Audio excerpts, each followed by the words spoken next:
Is there anybody listening? Is there anyone that sees what's going on? Read between the lines, criticize the words they're selling. Think for yourself and feel the...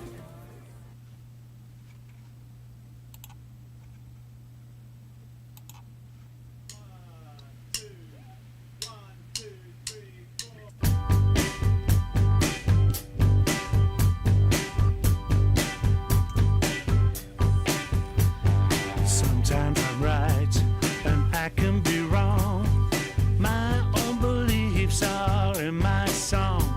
The butcher, the banker, the drummer and band makes no difference what group I'm in. I, everyday people. There is a blue one who can't accept the green one, for living with a fat one, trying to be a skinny one. Different strokes for different folks, and so on and so on, and Scooby-Dooby-Doo. We're not to live together.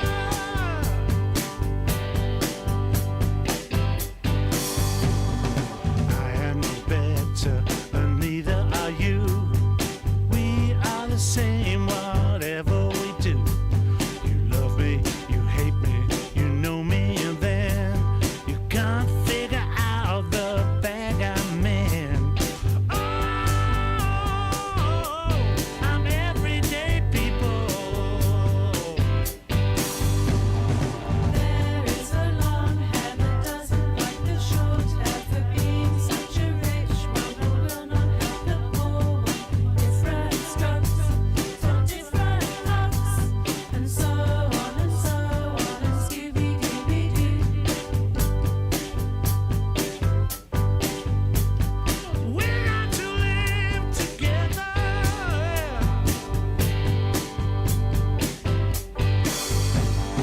There is a yellow one that won't accept the black one, that won't accept the red one, that won't accept the white one. Different strokes for different folks, and so on and so on, and Scooby-Dooby-Doo. Everyday people.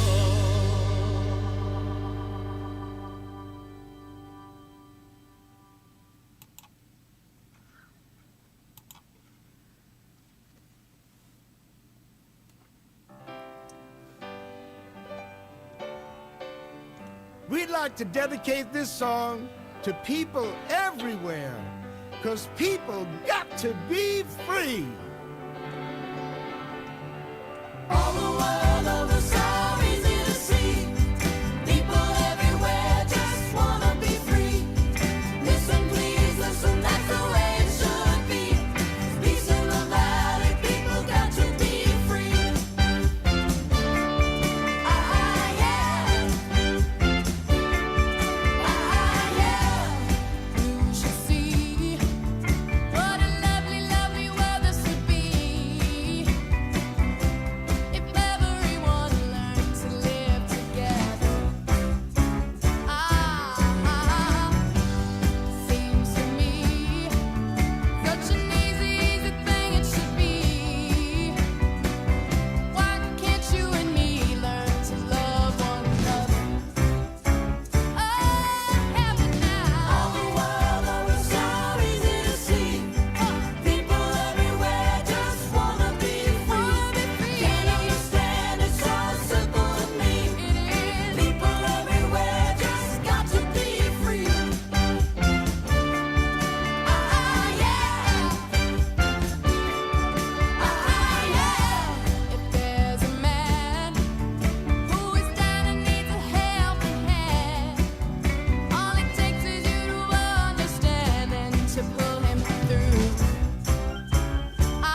Good morning and welcome back to the Trailer Park. I am Chanda-Masta and this is Hello Monday. And yeah, chat, smoke 'em if you got 'em. It's fucking Monday. There's no excuse.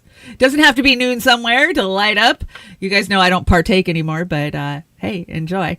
What a crazy week we went through last week. Another crazy week this week. And there's lots to talk about and we'll get there. But I want to give some shout outs this morning. Get the chat brought in. Let's see. I see you guys filing in. Yay. Did you guys like those openers? They're very uplifting, weren't they? You want Love Train? Okay. I'll find you Love Train, Taco Kid. I will find you a Love Train cover. Let's see. First of all, I want to shout out Natalie, thank you so much for the care box that I just got dropped on my doorstep. Amazing products in it. Look, Natalie sent me, this is some Lion's Mane hot cocoa. And I love hot cocoa, but it's so full of sugar that I can't have it. And this I can have, and I love it. I just made me a cup. It's so great. And let's see, some turkey tail, which I already take turkey tail capsule form, but now it's good to know I have one that I can put in my smoothies. And let's see, some CBD drops. Thank you very much. Some allergy meds. Yay. And just a beautiful card and a donation. Thank you so much, Natalie. I hope that Bo is doing better. I hope your baby kitty is doing much better. We've got the cat house outside because, of course, it is cold as shit in the Pacific Northwest. We're down at freezing. We've had snow flurries on and off. And we have like 3 cats outside that are outside cats. And I'm trying to get them to go into that house where they can get warm. But, you know, I can only let so many of them in my house. So, drink the cocoa too. I do. I have a cup of cocoa right here. I'm gearing up for Valentine's Day. I got my pink hearts on and my pink heart coffee cup. That is really good. I can taste the Lion's Mane just a little bit, but it's not overpowering. It actually tastes like a really good cocoa. And I used my mung fruit sweetener that Snorky sent me to kind of give it a little sweetness. So perfect drink, especially on a cold morning like this. I got to tell you guys some of the crap I've been going through this week. So I posted a health update middle of last week because I hadn't talked to any of my doctors at that point in like almost 6 weeks. And I mean, the PET scan looked good, a lot of positive on there. A lot of things have disappeared. It's disappeared out of my nodules. The main mass is still there, but it's much smaller. And the plan is for me to start immunotherapy, which immunotherapy can really F you up just as bad as chemo. And so I haven't been able to get my pain meds. So there's a national shortage of morphine, and that's going to continue till the end of April, from what I understand. See what happens when we leave Afghanistan. Anyways, so my radiation oncologist bent over backwards on Friday to try to help me find some, because it's really the only thing that controls my pain well enough long term. I mean, I get oxycodones, which are like a Percocet, but without the aspirin or the Tylenol. But those don't really do much for my pain overall. So that's what I've been living on, is those. So she has her nurse call every pharmacy within 150 miles. And they find some morphine for me. It's at Walgreens in the next town over. So I'm super excited when I go to bed Saturday or Friday night thinking, yay, tomorrow I'll go to Walgreens. I'll get some pain relief. Finally. And so I call Walgreens first thing in the morning to make sure that they got the script and that they're filling it, and to tell them that you're probably going to have to use a cancer code to go around my insurance, because I have Apple, Obamacare health insurance, and I don't even know if that's a thing anymore, but I have Molina, which is my group from that, right? You don't just get to fly on Apple. You have to pick up one of these healthcare groups like United Healthcare, or I have Molina, which is, what was Molina the 5th richest insurance company on that one report that I brought you guys a couple of months ago? Yeah. Anyways, they always F with me. It's never my doctors effing with me when it comes to any of my pain medications. They're like, oh, you need pain medication? Here you go. No fucking problem. It's always the pharmacy and the insurance company that are dogging on me. So last month, my insurance company said to me, or my pharmacist said, I went rounds with your insurance company. They don't want to cover this amount of oxycodones. I was like, I wouldn't be on this amount of oxycodones if you guys had morphine. She's like, yeah, I understand that, but your insurance company doesn't care. So they're not going to cover them for you. And I go, okay, well, I guess I'll just have to pay cash, right? No, I am not allowed to pay cash because I am poor. And if I have money, then I don't need to be on a state assistant insurance. So I call Walgreens that morning and they say, oh, cool, it'll be ready by noon. And I go, okay, we'll use the cancer code to get around my insurance. They go, oh, we don't take Molina. I go, okay. Walgreens doesn't take Molina. That's fine. Weird, but okay, fine. I go, so how much is the script going to be? I'll pay cash out of pocket for it. And that's donations from you guys. That's not like cash that I have laying around. It's because of the kindness of you keeping me in my medications that I can actually go and try to pay cash for this. They go, well, yeah, no, you're not allowed to buy it. I'm like, what? You're a pharmacy. You sell drugs. You're telling me my insurance isn't going to cover it. So shouldn't you just sell me the drugs? Yeah, no, we can't do that because then we have to report to the state that you paid cash for it and that'll get you kicked off of your benefits. And I'm like, what the fuck do you care for? You don't take my insurance, so why would you be reporting me to an insurance company that you don't even fucking deal with? So basically, I got no pain relief this weekend and our healthcare system is beyond fucking broken. My mind's just blown. Like, what do you mean I can't pay cash for my own medication because my insurance company won't cover it or you won't take it? Like, what? So I talked to the doctor this morning and she says, we're working on it. She's like, what we're thinking is if the cancer center pays for it with a voucher, because there's a foundation and they have money, then it's not coming out of your pocket, then you're not breaking the rules. But she's like, I don't know if that's breaking the rules, though. So you need to get on the phone to your insurance company and find out if that'll throw you off of insurance. Like $100 script of morphine is not worth having to pay out of pocket for all of my chemo and doctor's visits and the tens of thousands of dollars, probably well over 100,000. I probably have spent $150,000 on treatment this year. You know, I did a 5-day ICU stay. I did 4 rounds of chemotherapy, which is, you know, cisplatin is very expensive. I did 33 zaps of radiation. Not to mention all of the testing that I've had done, CAT scans, PET scans, MRIs, brain scans, bone scans. I'm sure it's so I'm like, well, no, I'm not going to get myself thrown off for some freaking morphine. Like that doesn't make any sense to me. And my question is what are all the hospice patients doing? That's what they give the hospice, the hospice people, the people that are on their way out and dying. So are they just sitting with nothing right now because there is a national shortage? I mean, this is just bonkers to me. Completely bonkers. Anyways, there you are. I told you my crazy story. I want to thank everybody that is down here on this ticker. I have so many more names to add, but it would run for an hour. So many of you have donated and helped me out, and I just thank you guys so much. And I am seeing my oncologist, my actual oncologist today, Dr. Mack, and I know I'm supposed to be starting immunotherapy, and I'm going to bring you guys, I didn't bring it today, but I'm going to bring you guys a video of the medication that I'm going on. There's a lot of terrible side effects, like, damn it, my hair is just starting to grow back and my hair is going to fall out again. Like, fuck, I'm never going to get my hair back. And it's a once a month treatment, I believe, of 150 milligrams. And people tend to get what they call CSR. I always think of CSRs, can't remember, CRS, can't remember shit. But this is it's a syndrome that comes from taking this medication that's only been on the market a couple of years. This one's been on the market, I want to say 5 years, maybe 6 years. You get blisters on your feet, on your hands. You get weird rashes. Your hair falls out. You get headaches. You get nausea. You get fatigue. All the things I've been fighting for the last few months already. And I'm starting to feel a little better, a little stronger every day. But so I will start that here very shortly.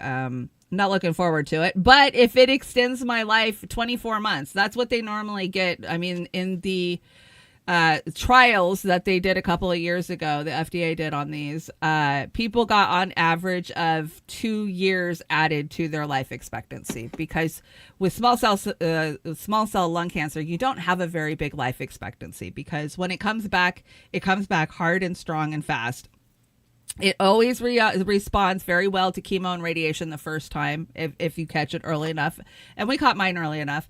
So we kicked it back. We set it back. But now the scans every 3 months come into play. Like I'll have to go get a PET scan and a brain scan, and at some point they will have to do radiation on my brain. I know they would have already started radiation on my brain, but due to these new immunotherapies, my radiation doctor said, I'm not going to recommend that. We're just going to keep an eye on your brain and keep scanning it. When the time comes, we will radiate you. So that scares me because you get a lot of short-term memory loss and cognitive decline. Can you guys imagine me sitting up here trying to do a show like this after having my brain radiated? Fuck. So anyways, that's my health update. I'll know more this afternoon once I see my oncologist tomorrow. And you guys know I will always update you. The GoFundMe is still up if you guys want to help me out. And yay, we hit the halfway mark. Thank you so much to everybody who donated this last week. It was kind of staled out. It was kind of dead for like a month. You know, sometimes I if I'm okay and everything's covered, I just don't push it too hard. You know, everybody's struggling and it's about to get worse thanks to Daddy Trump. But thank you guys so much. We hit the halfway mark, 15,000 raised. And of course, GoFundMe got a shit ton of that. So much so that guess what? The GoFundMe team actually follows me on X. Like you better follow me, motherfuckers. I'm making you a shit ton of money. Anyways, thank you guys so much. Thank you to everybody on the list down here on the ticker. I couldn't have done it without you. I wouldn't be sitting here with a smile on my face, as healthy as I am, if it wasn't for your love and you carrying me and sending me these little treats and these little pick-me-ups and giving me advice and sending me books. And you guys are right there in the ring with me fighting this. And, you know, I'm just going to fight it as hard as I can and enjoy life. People are like, why are you so happy? Like, well, when you know that you're on your way out, that you're already in the checkout line, you're just going to enjoy life. That's all you can do. But guess what? Y'all be in the checkout line too. Nobody gets out of here alive. So, you know, look at that plane that fell out of the sky the other day. You fucking never know. You just never know. So my advice to everybody is be happy, love one another, and you should stick to Cash App. Yes, Oz and I are working on that, Nat. We are. So we're going to ask that everybody stop giving to the social media platforms because they take so much. Like on YouTube, you guys were so generous over on the YouTube for Beauty and the Boomer the last couple of weeks. YouTube took like half of it. I was shocked when I went in there and looked. I was like, those motherfuckers treat us like shit. They crush us in the algorithm. They take our viewers away from us. We make them money, and this is how they treat us. So yeah, we're Oz and I are working on that. We're gonna have a dedicated, you know, this is where you should give. But you guys know we have all of them. They're all in the description box down below because some people like Cash App, some people like Venmo, some people like PayPal, you know, some people like Buy Me a Coffee. Thank you, Chris, for all the Buy Me a Coffees. And yeah, it's just, to me, it's crazy how much money they take. It's mind-blowing anyways. But that's what they're here for, to steal your data and steal your money. Anyways, let's get this show on the road. I want to shout the chat out before we get going. DC, I heard you getting put in time out over at AM Wake Up this morning. Yeah, that was funny. Hi, Steve. And Natalie, I thank you so much. Yeah, Rumble and Rockfin, they're terrible. We don't make a lot on either of those, so it's not a big deal. Let's see. Grapentine, good morning. Happy Monday. Salty's Digital Dive, I see you. Hugo, Kill Your Ego Ghost, thank you for joining us. You were watching something I was watching last night. Maybe it was Due Dissidence. I don't remember, but I saw you in the chat. I always see our peeps in the chat everywhere. Taco Kid from Alamo Town. I will find you, Love Train. I think I've ran Love Train before, but hey, we love it. So Shade Piper's in the house. Good morning. And let's see, who else do we have in here? I got Nat. Dana, good to see you. Dana Fairbanks is hanging out over on the Beauty and the Boomer. You know, we have multiple channels up. Everybody normally hangs out at the trailer park for this show, but it doesn't matter where you go, just as long as you're hanging out with us. I got Salty, right. I know Popeye's in here. Popeye, were you the first one through the door? You always are. Catalytic Centaur, good morning. Good Monday. Popeye. Chiron, hi Chiron, I see you. Alberto, you need a wrench. I'm gonna have to put it away before I can get you a wrench. Let's see if I can do that real fast. You know, we let everybody be wrenched in our chat. Well, I'll finish shouting people out and then I will give you a wrench real fast. So Popeye was first through the door, as always. Mastermind hour. You guys pulling, smoking those joints. Get it going. It's jam time. Let's see who else. Two Bunnies. Hi, Two Bunnies. Good to see you. Good morning. And did I get everybody over that's chatting at the trailer park? I think I did. Let me take a sip of this before it gets cold. Natalie, that is amazing. What brand is that? It's called Host Defense Mushroom Micro Brew. Yeah, this is really good. It's lion's mane and cocoa. Ooh, it's so nummy. So nummy. Thank you so much. I love a good cup of hot cocoa. Anyways, let's check the other platforms real fast before we get this show going. I've got a 95 slide deck, so we need to get our asses moving. Mr. Worthless Eater, good morning. Ghost Star's hanging out over on the Rumble. We were just talking shit about Rumble, but you know, hey Rumble. Hey Rockfin, there's 8 of you hanging out over there, but nobody's chatting unless my Rockfin's not working right. You never know. Sometimes it's not. Nope, everybody's being quiet over there. Did I see Kate? Is Kate busy this morning? Well, Kate, I know you'll probably catch the replay. Good morning, Kate. That's all I got to say. And Jilly, at some point we should see Jilly too. So good morning, Jilly. Anyways, let's get going on this deck. What do we got first? Well, of course, no, put me back in. I was just about to watch the Trailer Park Pundit. yeah. And of course, PayPal. There's my PayPal, my Venmo, my Cash App. I really like Venmo because they don't take a dime. I don't think Cash App does either. And neither does, I don't think any of these actually take a dime from you. So very good. Fair use. We are on YouTube. So you know what that means. Copyrights and community guidelines. I just want to say these are my opinions, my speculation. If anything I'm talking about interests you, please go out there and read, do your own research, as Jimmy Dore says. Don't read. Yeah, because the information's out there. I know I need to throw a wrench. I will throw a wrench as soon as we get moving into the deck. I give everybody a wrench. This is a democracy. What the hell? Oh, we need to fix this. Hold on. There's always something on Monday mornings. We had to do a complete rebuild of the studio. We got an update from VMix 27 to VMix 28. So poor Oz has been in studio with me a couple times this week, trying to get stuff dialed in for me. I lost my camera yesterday. What is going on here? Huh. Maybe it's just that. Let's do this. There we go. That works better. Okay. Benefits of laughing. Benefits of laughing: reduces a heart disease, a natural painkiller. It improves your breathing. It helps you lose weight, gives you good sleep, decreases stress, and makes you look younger. There's no reason not to laugh. Good morning. Let's do some laughing. And dearly beloved, we are gathered here today to get through this thing called life. Yeah, Prince knew what the hell he was talking about. I don't think I've ever brought any Prince as an opener. I've always liked Prince, but I don't know why I've got an issue with the back of my curtain over here. I will fix it though. Did you guys see yesterday was Groundhog's Day? Groundhog's Day. Yes, that's right. We are getting 6 more weeks of winter because people think that this little rodent is a meteorologist and he's not. So Phil did indeed see his shadow. So we're getting 6 more weeks of winter. We haven't really even had a winter in the Pacific Northwest. It has been extremely, extremely dry. Everybody knows Seattle and Washington for the rain. We don't get rain anymore. I mean, yeah, I live in a rain shadow. I live basically in a desert, but we get the less rain out of anybody in Western Washington. But we haven't had shit. The mountain snow is scary how low it is. I've been saying that all month, but we are finally starting to get some snow showers. It's been snowy on and off for the last couple of days. And it's going to be snowy the next couple more days, which sucks because Cold Fusion Gaming is having a heart cath surgery, another heart thing, on Wednesday. And we've got to drive a couple of counties over, which includes going over kind of a mountain pass, a small mountain pass. And we have to be there at 6 o'clock in the morning, which puts me out on icy roads at like 5 o'clock in the morning. And that sucks. So fingers crossed. You guys know I've been wanting snow all winter, but now I'm like, no snow today, please hold off.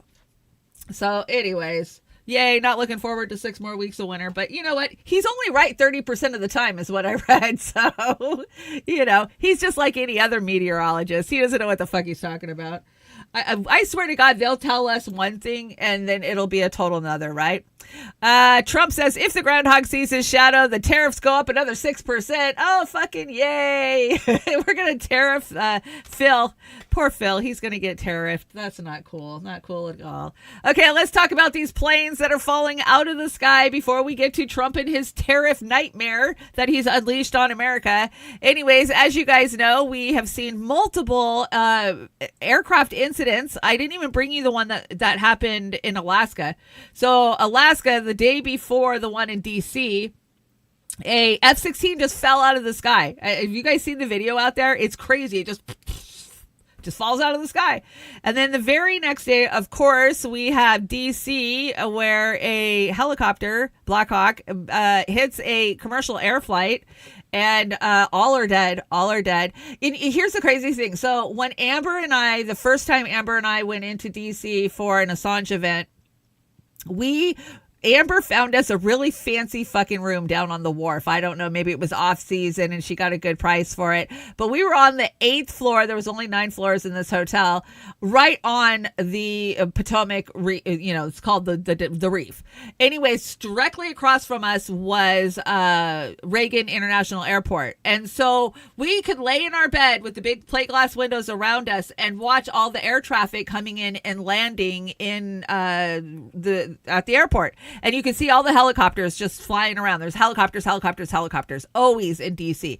And they're only allowed to hit, they have to be at 200 feet. And so that way the commercial flights are above them. But as we're learning, this flight was this helicopter, whether it was being controlled remote controlly or if a DEI person was freaking piloting it, we don't know, was about 200 feet higher than she needed to be. 180 feet higher than she should have. So here's the video. Check it out. I'm sure you guys have all seen it. You guys are news buffs. These videos obtained exclusively by CNN show previously unseen angles of the collision between an American Airlines flight and a US Army Black Hawk helicopter. In the first video, the Black Hawk can be seen flying at speed over the Potomac from the left side of the screen. The American Airlines plane can be seen flying towards the airport before the two collide, causing a mid-air explosion and fall into the river. Very sad. In the second video, you can see the Army helicopter and American Airlines plane travel toward each other. After the collision and subsequent explosion, the airliner can be seen spinning into the water, and the Black Hawk is also seen falling into the water. So what's really sad about that is the Olympic skating teams. They weren't Olympics yet. They're the national skating team. There was a lot of our amazing young skaters figure skaters that were on that flight. And so sad.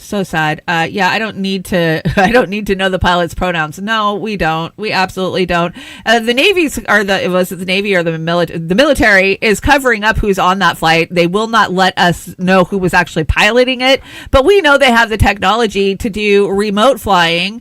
And some of the other weird conspiracies that are revolving around this is where it took off from. It took off from Saudi Arabia CIA controlled property. So that's weird. That's sus. Who was on board? And then the recovery efforts, it's like there was a VIP that they were trying to recover, and who they recovered very first. I don't know. It just seemed so weird to me. And of course, the very next day, 2 days later, we see a medical plane falling out of the sky in Philly. Let's see what this is. Come on, play. Oh, this is this is Alaska. I did have it. What the fuck? Why are these planes doing this? That was an F-16 in Alaska that just fell out of the sky. That's crazy. I didn't think I had all of them. Okay, so here's Philadelphia. This was a medical jet, which it was like a medical ambulance jet that had came out of Mexico and had made a couple of stops in the United States and was heading back to Mexico, which leads a lot of people open for conspiracies. Why am I not live on? That's weird. Can you guys see me? What? That's weird. YouTube, I think Rockfin just crashed. I see Amber's hanging out over there. Hey, Amber, we would have been able to see. We could have just laid in our bed and watched that freaking flight. As soon as I saw where it hit, I was like, oh my God, that would have been directly in our line of sight at that hotel we were staying at. That's crazy. Anyways, I hope that the Rockfin is going. Yeah, okay, it seems to be. Okay. What the hell? Okay, so check this out. This is the missile that came out of this flight was only in the air for 40 seconds. 40 seconds. And it shot up to like a very high altitude. And then something went wrong and it just came back down like a damn missile. I don't want to fly. Check it out how fast that thing came in. Boom. It came in like a damn missile. So all of them were dead, 6 on board. And then a woman in her car got hit and killed. But there was a lot of people injured on the ground. And I've actually been there. Allahu Akbar! Allahu Akbar! What the hell? What the hell? Yeah. What the hell? What the hell? Oh my God! I didn't even know that's what he said. And I put what the hell on my caption. We parked here. We parked at this mall when I was in Philly in 2016. A very, very busy area so we could ride the trams. You know, you could jump on the little trams in Philly and go into the city. So you stay on the outskirts of the city because who wants to drive on the inside? Crazy. And what is, check this out. This is so crazy. Okay. So these are people in Philadelphia just having a bite to eat in a restaurant as that plane crashes. Check this dude out who, oh my gosh, you talk about a smidgen of an inch saved his life. Okay. So you see him duck, seeing everybody else duck because there's debris flying everywhere. Watch this. Boom. Right over the top of his head. Took his hat right off of him. That is freaking crazy, and that is some luck. Life can change just like that. Yes, it can, and that is the point of that video. Like, holy shit, that's crazy. Just sitting there minding your own business, having a little bite to eat, and all of a sudden there's projectiles flying at your head. So, you never know. You just never know. Yeah, White House reveals the mystery behind the drone sightings. Oh, shit. Hold on, let me take this. It's the Cancer Center. Hello. Yes, it is.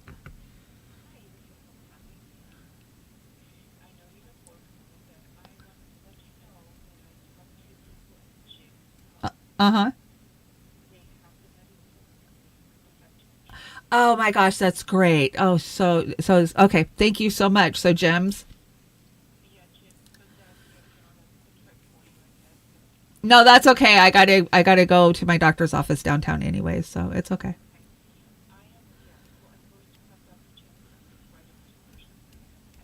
Oh, you're such a doll. Thank you so much for all your hard work. Bye-bye. Yay, they found my medication at another pharmacy that actually takes my insurance, so I don't have to play these stupid games with Walgreens. Yay, that's good. Anyways, let's keep moving. Okay, so everybody went crazy over these fucking drones, right? We were like, what the hell is going on with these drones? We were seeing them all over the country. Remember, it wasn't just Jersey, it was Texas and California. We even had them here in Washington. Well, it turns out, guess what? The FAA knew about it, and the Biden administration just didn't bother to tell any of us about it. Why? Because they were distracting us from something, because that's what they do. Check this out. It's a story that dominated the headlines. Mysterious drone sightings over the skies of New Jersey. The sightings then seemed to vanish just as quickly as they started. All right, now the White House says they have an explanation for it all, and as Fox 5's Linda Schmidt shows us, it's a simple one. During the drone panic in New Jersey in November and December, President Trump criticized the Biden administration for keeping the public in suspense about where the drones were coming from. Today, Trump's White House press secretary saying the mystery is solved. The drones that were flying over New Jersey in large numbers were authorized to be flown by the FAA for research and various other reasons. The fact that they say, research, and other things. Well, what are those other things? Those are the questions that people have. We still have no answers. The mayor of Belleville, New Jersey, disappointed in the latest attempt by the White House to explain the presence of the drones.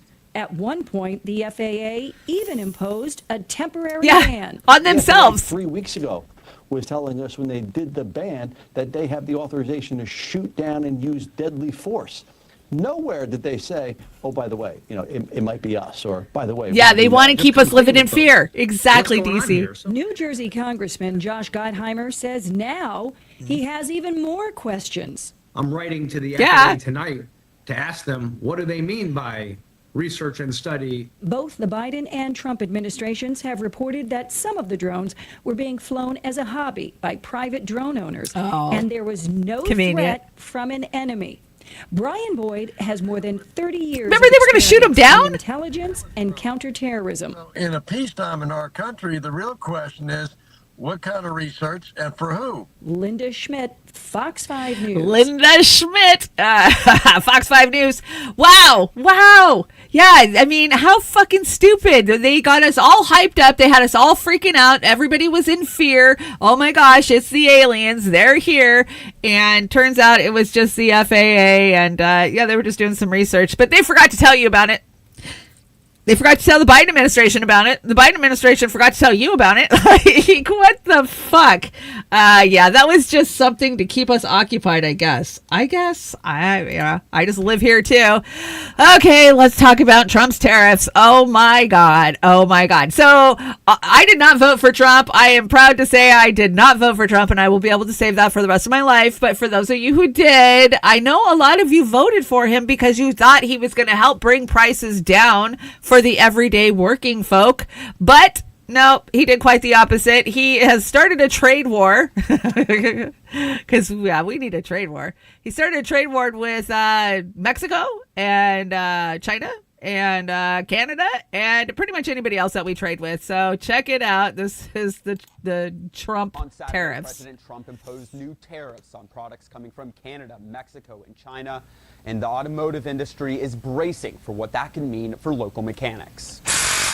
At Girl Gang Garage in Phoenix, Bogan calls the shots. I think that's a couple of 12s. But decades of experience have taught her the auto industry is often more complex than the cars it produces. We are a global market. We do depend on other countries to do what we do. According to the U.S. Department of Commerce, Mexico and Canada are the top suppliers of cars and car parts and the largest buyers of U.S.-made vehicles and parts. So the 25% tariffs on Mexican and Canadian goods have Bogey concerned. In the process of building a car, it can go back and forth across the border multiple times. And she says a potential trade war is the last thing the industry needs. We're already seeing significant delays in getting parts as a result of, just post-COVID times, recovering from no more all flying, of that, no more driving, shipping These issues. are things of the We're past. seeing parts delays getting longer and longer, and the parts prices are going up. The Trump administration says the tariffs are meant to pressure countries to crack down on illegal drugs, and that they won't Explain lead this to to higher me. costs. But Higher Bogey's cost on skeptical. auto parts? We'll have to How? see what the actual impact is, but I would not be surprised if we see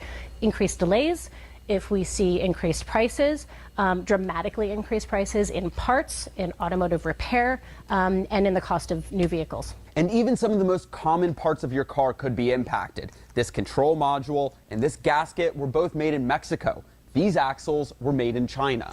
We hope that it's just Everything. negotiation tactic, and that it's not I hope it's a actually gonna go negotiation into effect. tactic But too. tariffs are set to take effect Tuesday. So until then, Bogey will do what she does best, fix cars and empower other women to do the same. In Phoenix, Adam Mintzer, ABC 15, Arizona. First of all, the best mechanics I've ever had work on my car were women. I got to tell you that. Most efficient, most, didn't fuck me around, didn't overcharge me. Amazing. I used to run a mechanic shop, 2019.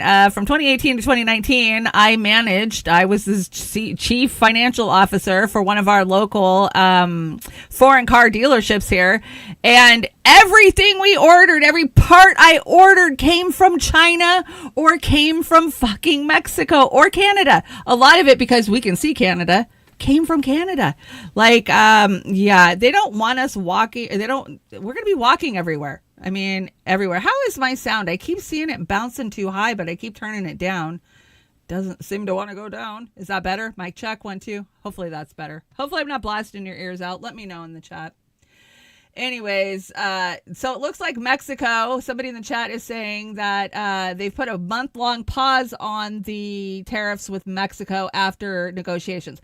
I do hope that this is just a tactic of Trump's, because we're going to feel it. We're going to feel it in our pocketbooks where we're already hurting bad enough. I mean, anyways, this is what Trump had to say about it when asked. He said, yeah, Americans are going to feel it, but hopefully it'll just be temporary. Because he don't give two shits. He doesn't care. He doesn't know what the cost of an egg is. All right, Alex, thank you. Average Americans are bracing for higher prices on just about everything after President Trump signed an executive order over the weekend imposing tariffs on imports from our nation's allies. Canada and Mexico are now planning their own tariffs in retaliation. Naomi Ruckham has the fallout, along with other major moves by the new administration, including the possible shutdown of a major U.S. agency. America is on the verge of an international trade war after President Donald Trump signed an order imposing 25% tariffs on neighbors Canada and Mexico, along with an additional 10% levy on goods from China. The order takes effect just after midnight Tuesday. We may have short-term a little pain, and people understand that, but long-term, the United States has been ripped off by virtually every country in the world. Both Canada and Mexico have promised tariffs of their own in response, and even some Republicans are questioning the move. It will drive the cost of everything up. I mean, why would you want to get in a If fight Mitchie's with your saying, I allies don't know if I over trust it. The tariffs, just one of multiple monumental moves coming out of the new administration over the weekend. If Mitch McConnell is out there saying, oh no, this is bad, I don't know if I trust it. Like, I can't trust anything that these fuckers say, but definitely not Mitch McConnell. Anyways, yeah, I thought he was dead too. Apparently he got re-arisen. Good morning, Rockfin. God, there's a bunch of you guys over there now that it's actually working. I don't know why it didn't fire first off, but Denver Attaway's hanging out with Freethinker 50... I can't see. My eyes won't let me. Missy Ever King's hanging out over there. Hey, sister, how are you? As you can see, I'm feeling pretty good today. And let's see. I got Denver Attaway. Jim. Hey, Jim, what's up? I got Freethinker, Jim Attaway. You guys are just chatting away over there. So people are still hanging out on the Rockfin. That's crazy. Yeah, so Trump says you're going to fill it. You're going to fill it. Here's another one. Oh, this has got a list of things that are going to go up in price. Check out some of these avocados, a lot of fruits and vegetables. You know, a lot of the stuff that we get like fruit wise, we get, especially at this time of year, we get it out of Mexico or the global South, right? Play avocados, maple syrup, ground beef, cherry tomatoes, sugar, bananas, nuts, cooking oil, squash, cucumbers. Oh, I eat a lot of cucumbers. Strawberries, pineapples, Tonka trucks, and BMWs, Audis, Nissans, Mazdas, Ford. Isn't Ford American? Crude oil, beer and alcohol. Oh, God, no. Lumber, steel, shoes. We can't do that right now until we fix the system. Yeah, we were just looking at a scrolling list of some of the products and companies that are going to be affected. And it seems like virtually every sector of the American economy it does look like it, potentially could be targeted by these tariffs, and the tariffs that Mexico and Canada have now announced that they will institute against U.S. goods. Wow. Okay. So they're like, well, it's going to hurt for a little while, but we have to do it to fix our broken system. I don't know what to tell you guys to think. I mean, reading all the books I read in history, tariffs were a good thing, but our back 200 years ago, 250 years ago, but our financial system was way different back then, way different. And global trade was way different back then too. So I agree. I don't think that these are a good thing. I think these are going to hurt us even fucking more than we've already been hurting. But, we voted for this, so. I didn't, but somebody did. Anyways, yeah, let's talk about Elon, Doji. They're trying to cut down on government spending. So Elon's going in there unelected and just tearing shit up, and it is pissing government workers off. Check this out. Elon Musk tried to gain access to the National Social Security Payment System. The highest ranking career official at the Treasury Department is departing after a clash with allies of billionaires Elon Musk over access to sensitive payment systems, reported the Washington Post. Well, you know, if the Post said it, it must be true. But I don't know if he actually gained access to the Social Security payment system, but he has gained access to a lot of shit. So Nina Turner, you break my heart, Nina. No one voted for Elon Musk. No one confirmed Elon Musk. And why does he have the level of power over our government? So Elon Musk aides lock government workers out of computer systems, U.S. agency sources say. So Elon tweets out, the Doge team discovered, among other things, that payment approval officers at the Treasury were instructed always to approve payment, even to known fraudulent or terrorist groups. Well, they don't just approve fucking payment to us, right? How many of you have sent your tax return in and then all of a sudden you don't get your money back because they're investigating it, blah, blah, blah. They literally never denied a payment in their entire careers, not even once. So if you're rich and you have money, well, yeah, then we'll just approve you. No big deal. Musk aides restricts access to federal employees' data system. Musk's team works around the clock installing beds. Yes, he brought in sleeper sofas, and he's making these guys work. Let's see, what else does this say? Has locked career civil servants out of their computer systems. That's personally millions of federal employees, according to officials. So, yeah, he's in there. This is it. This is the surveillance state that we told you was coming, and getting control over these systems is so important to them. And Elon, as Trump would say, he knows computers. He's a smart guy. He can get in there and do this. So they're doing it under the guise of tightening up the purse strings on federal spending. Do we believe that? I don't think I believe it. I don't know. What do you guys think? Hey, good news. Elon Musk has been nominated for a 2025 Nobel Peace Prize for his work in safeguarding free speech. Oh, fucking yay. You have to be a sociopath, psychopath in order to even get nominated for a Nobel Peace Prize anymore. And if you knew where the Nobel Peace Prize actually came from, I'm sure many of you do. What a joke. What a fucking joke. This is just a pat on the head from rich people to rich people. So criticize Israel or go back to good standing with the X algorithm. Yeah, those are your choices over on X. Of course, we never play nice with the algorithm, so nobody sees our shit. Never, ever. Yeah, oh my fucking God is right. Hopefully he'll win, right? Who else has got some of these? Didn't they give Hitler one? I think Hitler might have got a Nobel Peace Prize. I'm pretty sure Obama got one. Yeah, Obama got one for spending the most on drones and killing more, babies with drones than any other person. Kissinger, I'm pretty sure Kissinger got one. Like, does Hillary and Bill have one? I think so. You have to be evil to get a Nobel Peace Prize anymore. We got to meet the press secretary, Trump's new press secretary. Yeah, she's quite a handful. Let's check it out. I can't remember what she's talking about here, but let's check her out.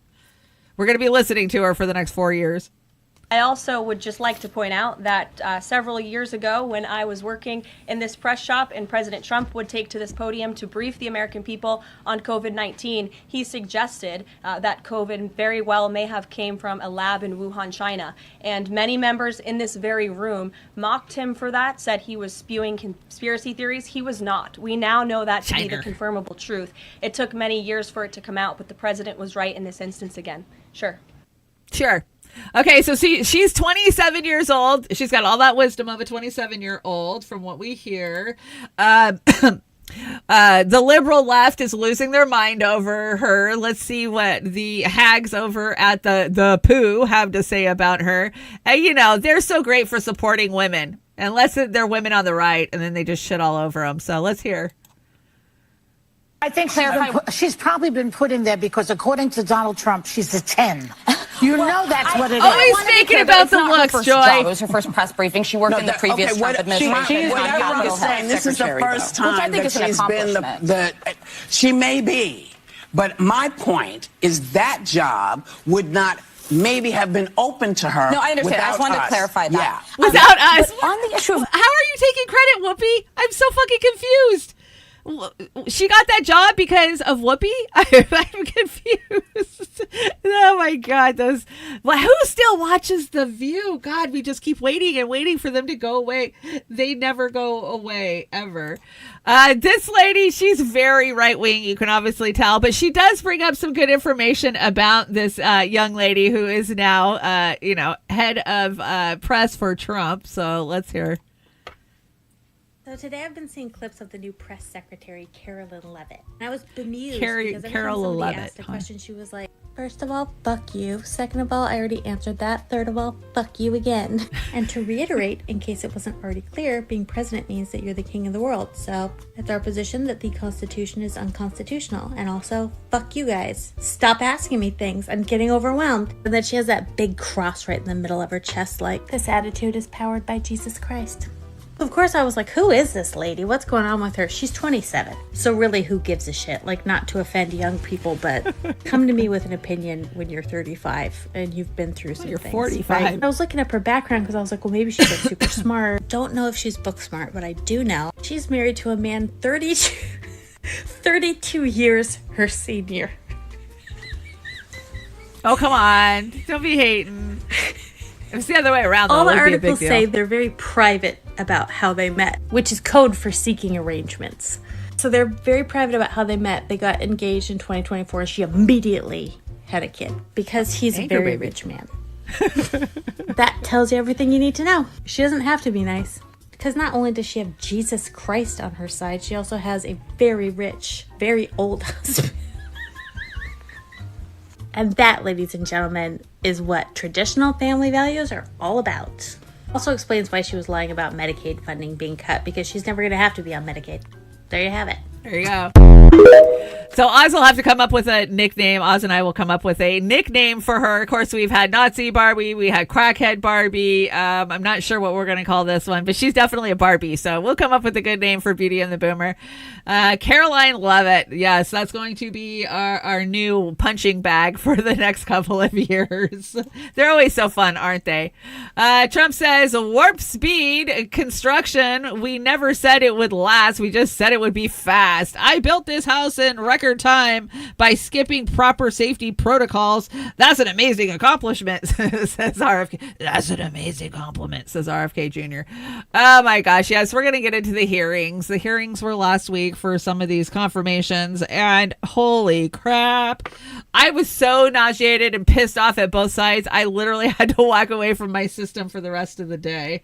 Let's see, what do we got here? Preemptively arrested for thinking about a protest that could be illegal. Preemptively pardoned for committing multiple crimes and acting against the law. Yes, still wanted for crimes against humanity. Maybe some other country will step up and do something about him, but obviously America's not, since Biden gave him a big pat on the head on his way out the door.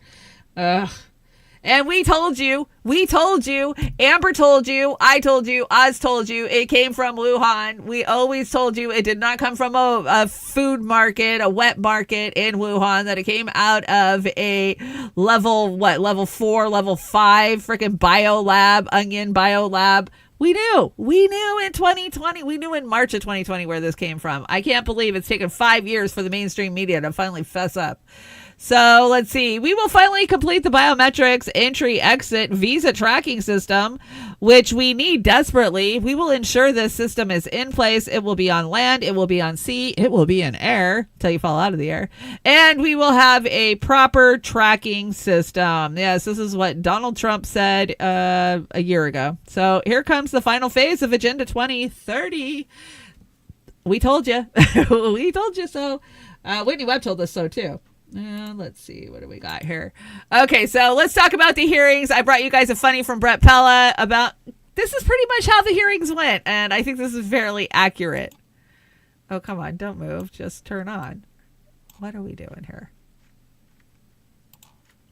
Okay, now we got it. There we go. Now, Mr. Kennedy, you've been quoted saying tap water has cooties in it. Is that correct? Sorry, no, don't speak. Mr. Kennedy, if you keep talking back to me, you're going to get a spanking. Now, let's say a drug company kills a bunch of people. Will you promise to be chill about that? You're asking me to not sue drug No, companies. no, that is not what I'm asking. Let the record show Mr. Kennedy just called me the N-word. This next question is brought to you by Pfizer. You were quoted saying vaccines are turning all the kids gay. Do you stand by that?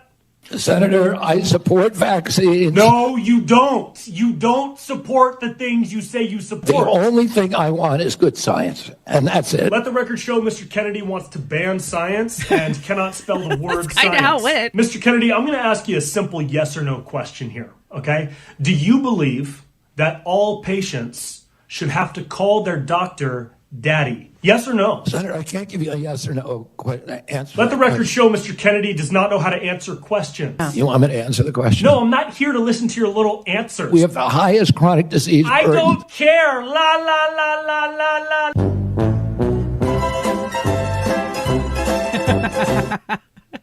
That was pretty dead accurate. Of course, that was comedian Brett Pella. We love Brett. We've been bringing him for many years, 5 years at least. And I got some memes for you. I really don't think they want to give me money, meaning Big Pharma. And Bernie, 1.5 million. And of course, Elizabeth Warren, the snake, she took $5.2 million. And I have heard so much shit and pushback, even from our friends over here in the independent media space, about, well, these were individual donations from the workers, not from Big Pharma. And I say, well, damn, that's a lot of workers. And this is not a lie. A lot of people are like, that's a lie. It's not a lie. Go to opensecrets.com and type in Bernard Sanders, and you will see in 2020, when he was running for president, he took $1.5 million from the likes of Kaiser Permanente and other insurance groups. The trial of the century. Wait, what? This isn't a trial. And this is one of my favorite memes right here. And it says, my other car is RFK Jr.'s brain.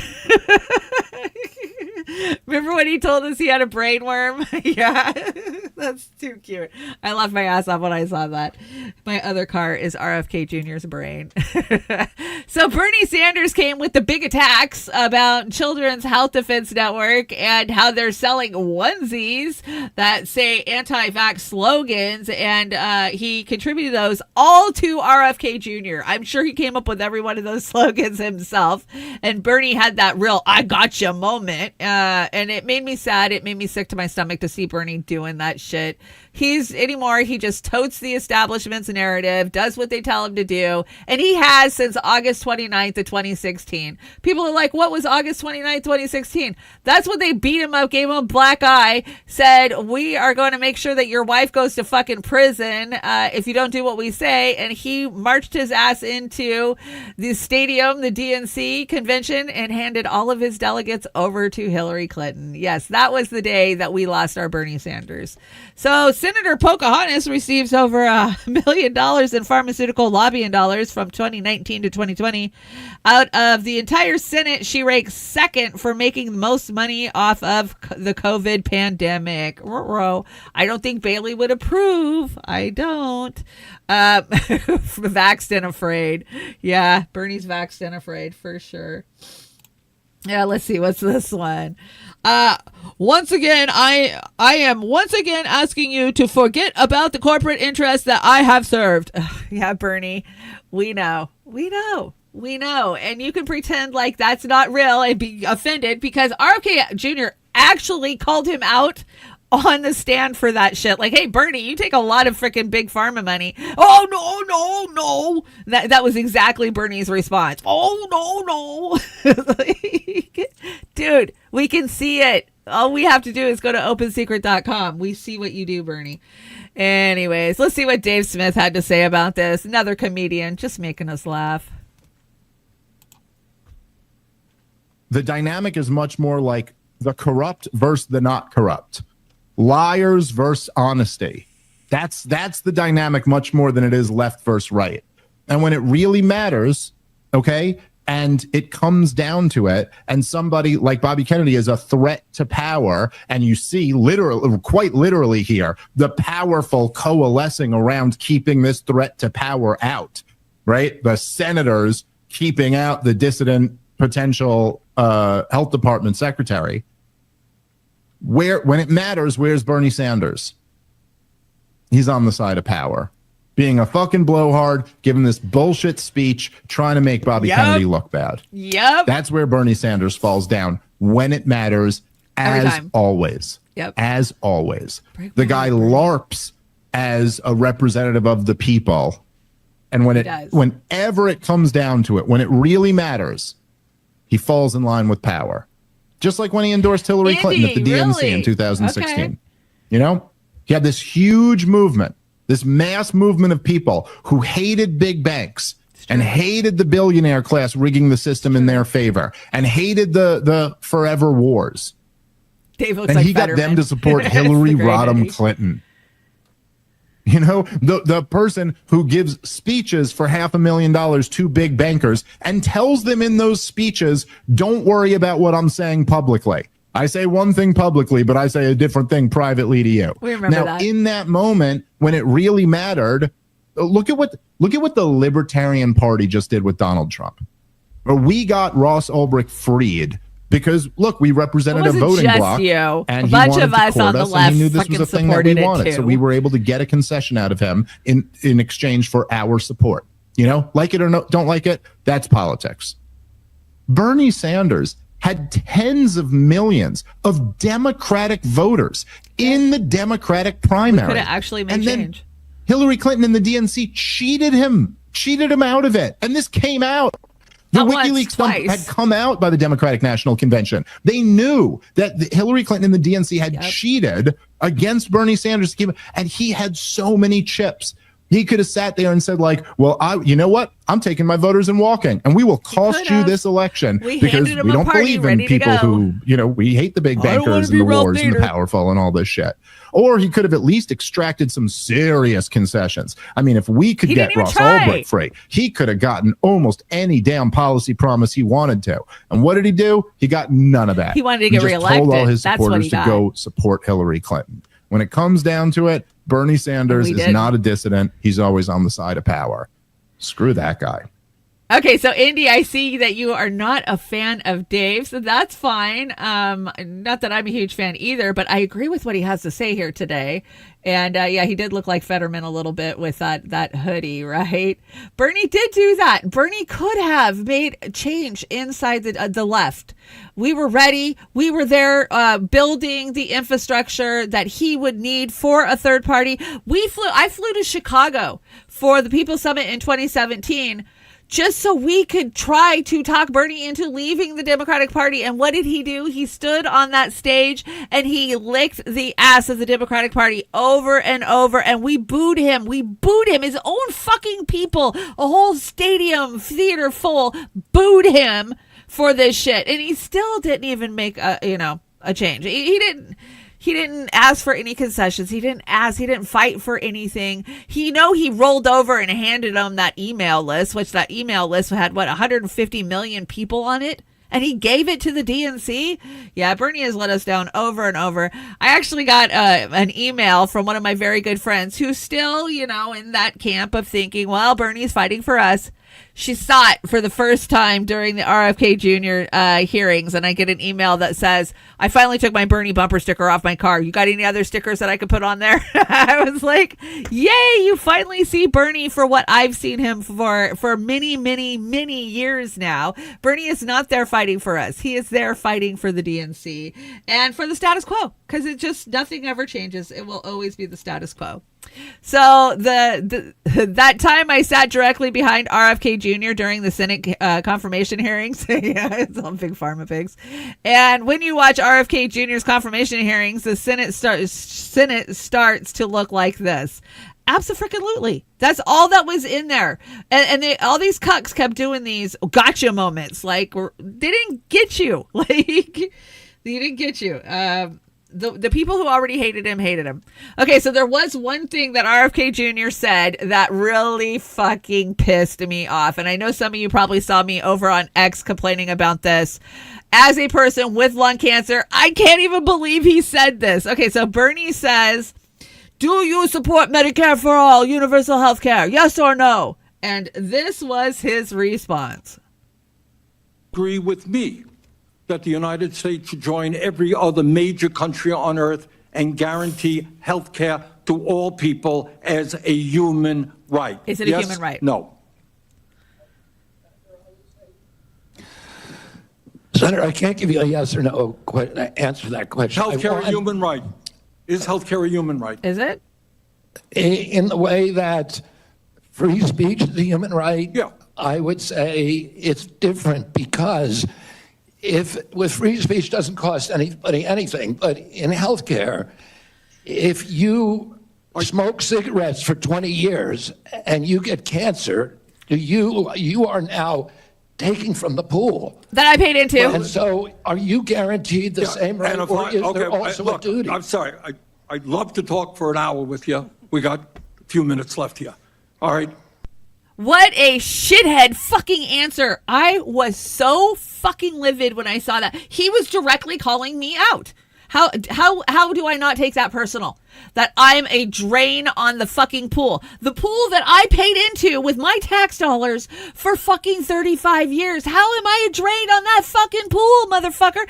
Not to mention that I was born in an era where every single one of my family members had a fucking cigarette hanging out of their hand because they were told by Big Pharma and by our government that it was safe. It was safe. They encouraged them to fucking smoke in the 50s and 60s. So this one just sent me over the fucking moon. I was so mad. Fuck you. I'm a drain on the pool. Hello, I put that water in that pool. What are you talking about? Yeah, that the whole way, all the way around, that hearing fucking pissed me off, both left and right. It was just so gross. And yeah, I'm a drain on the pool. Fuck you, RFK Jr. I say that about him and his stance on Israel because he's a big Zionist ass licker anyway. So fuck them all. But to say that to me, to say that to anybody who is fighting fucking lung cancer, which a lot of these lung cancers are not being spurred on by smoking. They're being spurred on by the fucking chemicals and the poisons that's in our water and our air and in our fucking food. And he knows that. He knows that. So yeah, that pissed me so off the other day. I sent Oz a message and said, I am fucking done with the internet today. If I stay on and listen to any more of this shit, I'm just going to lose it and be screaming at everybody. So yeah, fuck him. I'm a drain on a system that I already paid into. RFK Jr. pledges to divest his interest in a CRISPR in Texas and Dragonfly if HHS role is confirmed. Only if he's confirmed. He's not going to get out of CRISPR. He's not going to get out of Dragonfly unless he's given a job. So ethics disclosure reveals RFK Jr. owns stakes in gene editing firm as Maha, which is medical. It's like mega, but over new Trump-backed mRNA project. That's right. They're rolling out a new mRNA project called Stargate. Why are they going to steal these code names? Stargate was a great movie. Why are you ruining it? Anyways, and he seems to think it's okay. If he's so fucking anti-vax, why is he supporting an mRNA project? You answer that. And CRISPR. Come on. Altering our DNA. Yeah, that's not going to fuck anything up, right? Let's see. Why the government can't make Americans healthier by micromanaging grocery prices with SNAP benefits. Oh, this one set me off. This was the LA Times, I want to say, that did this report. Basically, RFK Jr. wants to limit the items that you are allowed to purchase if you get EBT SNAP assistance. So if you get food stamps. They want to make it to where you will no longer be able to buy soda, sugary treats, junk foods like chips and crackers, those type of things. And, keep in mind that there's 42 million Americans that receive SNAP benefits right now. And let's see, the maximum SNAP benefit is $281 for one person. So you're supposed to live off of $281 for a month. How do you do that without buying unhealthy foods? Okay, take away the cookies, the chips, the pop. You're still getting ultra processed, highly processed fucking bullshit food. I don't care if you're going and buying prepackaged mashed potatoes. I don't care if you're going and buying radiated fucking meat or fresh produce that has been poisoned by Gates and all of his chemicals. I mean, freedom of choice in America, right? Unless they give you something and then you've got to use it exactly how they say. So SNAP benefits, this is the chart for SNAP, and you see that the height in it, that was 2008. So that was during the recession of 2008, and it went down a little bit, it built back up a little bit, and then, now they're saying we're leveling off. I don't think it's so much that we're leveling off. It's the stipulations to get these programs you have so many hoops to jump through that millions of Americans are just not. They're going to food banks instead. They're eating out of the dollar store. I mean, how many of you guys have seen the dollar store mukbang freaking, I've got $10 and I'm going to feed a family of 5 from the dollar store? It's all ultra processed fucking crap. So yeah, go ahead and take our chips and our pop away from us because, oh, how dare you? That's always pissed me off, that whole, if you're in line and you're paying with food stamps and so you happen to have a steak in your cart, like, oh, how dare you waste taxpayer money on a steak? You're poor. You don't deserve steak. It's disgusting. It's fucking disgusting. Mind your business. People will eat what they'll fucking eat. And yeah, it pisses me off. Anyways, moving on. Good news. Nancy Pelosi managed to get out of NVIDIA before it crashed last week. Yay, good for her. It's not like she was doing insider trading or anything. So who has 2 thumbs and sold 10,000 shares of NVIDIA before the stock crashed? That's right. The one and only Senate fucking insider trading. That would be Nancy Pelosi. Thomas Massey says, my principles are the same regardless of who is the president. I kind of believe Massey on that one. Massey's done some good things. Let's say that. I need to fix that curtain. Anyways, let's check out Dems' new messaging. The Dems have decided that it's time to do, a little revamp of their messaging to the working class. They got to blow a little smoke up your ass because you're not very happy with them lately. So let's see exactly what they had to say. Come on, stop this. Why? There we go. See how easy I can move stuff around on my screen? Just play, for Christ's sakes. Okay. Be good? Let's go. Oh, no, not the Fetterman. Action. This is why people hate politics. Donald Trump will become the 47th president. Republicans will pull off a political trifecta, controlling the House, the Senate, and the White House. How can the left possibly come back from this? Part of his rise, a creative ad campaign. Tenacious, focused, unstoppable. If you're doing everything right, I'm never giving up. I'm never going to forget. But find it harder and harder to get by. These folks have been chanting every county, every vote. You're not alone. Won in a landslide. He's straight up. He cares about the people. The only thing that can stop them is us. When you're poor, you really need a belief in a better future. As all the attacks come at me, I don't understand what fire I come from.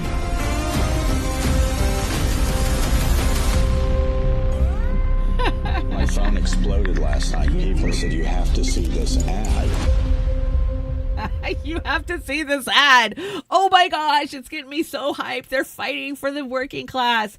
Is it a reality show, Indy? Yeah, what the fuck ever. There is no left. It's just these corporate ass kissers who stuff their pockets and then whisper in your ear and piss on you and tell you it's raining every goddamn day, every damn year. And these people just keep falling for it. Oh, the Dems. I love how they really pushed the whole Bernie thing. But you know what? In that whole video, what did we not see? We did not see one member of the fucking squad. That's interesting. No AOC, no, Rashida, no, what is going on here? Where's the squad? They're the ones that fight for the working class, right? Not likely, but I just found that very amusing. Okay, so if you did not know, the DNC held its its 4-year whatever elections for chair and vice chair, and some of the Democrats' most heavy hitters came out to support it. I would say there's not a lot of people in the audience. Listen to every clip you can hear. There's very few people there, and I'll break down what it's like to be at one of these damn meetings because I've been to way too many of them. Jonathan, why don't you kick off the opening statements? All right, thank you very much, Jen, and we'll begin with the opening statements. Each candidate will have 30 seconds, and we'll start with Dr. Quintessa Hathaway. Good evening, everyone. It is my desire to be the next DNC chair, and I just want to give you all a little bit of something that's been on my heart here over the last couple of days. You fight on, you fight on, you fight on, you fight on. When your government is doing you wrong, you fight on, oh, you fight on. That was her opening statement. Thank you, Dr. Hathaway. Next up, Faz Shakir. I'm not going to follow that, but... Is that who won? Baz Shakir? I think Baz Shakir won, right? I don't even care. I don't care who is chair of the DNC. It's so freaking gross. That was pathetically embarrassing. Yes, Indy, it was embarrassing to even watch. It's so cringe. Every one of their speeches, their stump speeches, was fucking cringe. That's why I didn't bring you very many clips, because it was just terrible all the way around. I think I have one more here. Let's check out. When you throw a party and no one comes. Yeah, listen to the background. There's nobody there. Hello, Democrats. Hey, I am speaking, and I would love your attention. There is a black woman at this podium, and I deserve your attention like the 11 people who went before me. Yes, I am speaking. Good evening, Democrats. Look up here. 3 strong black women standing before you.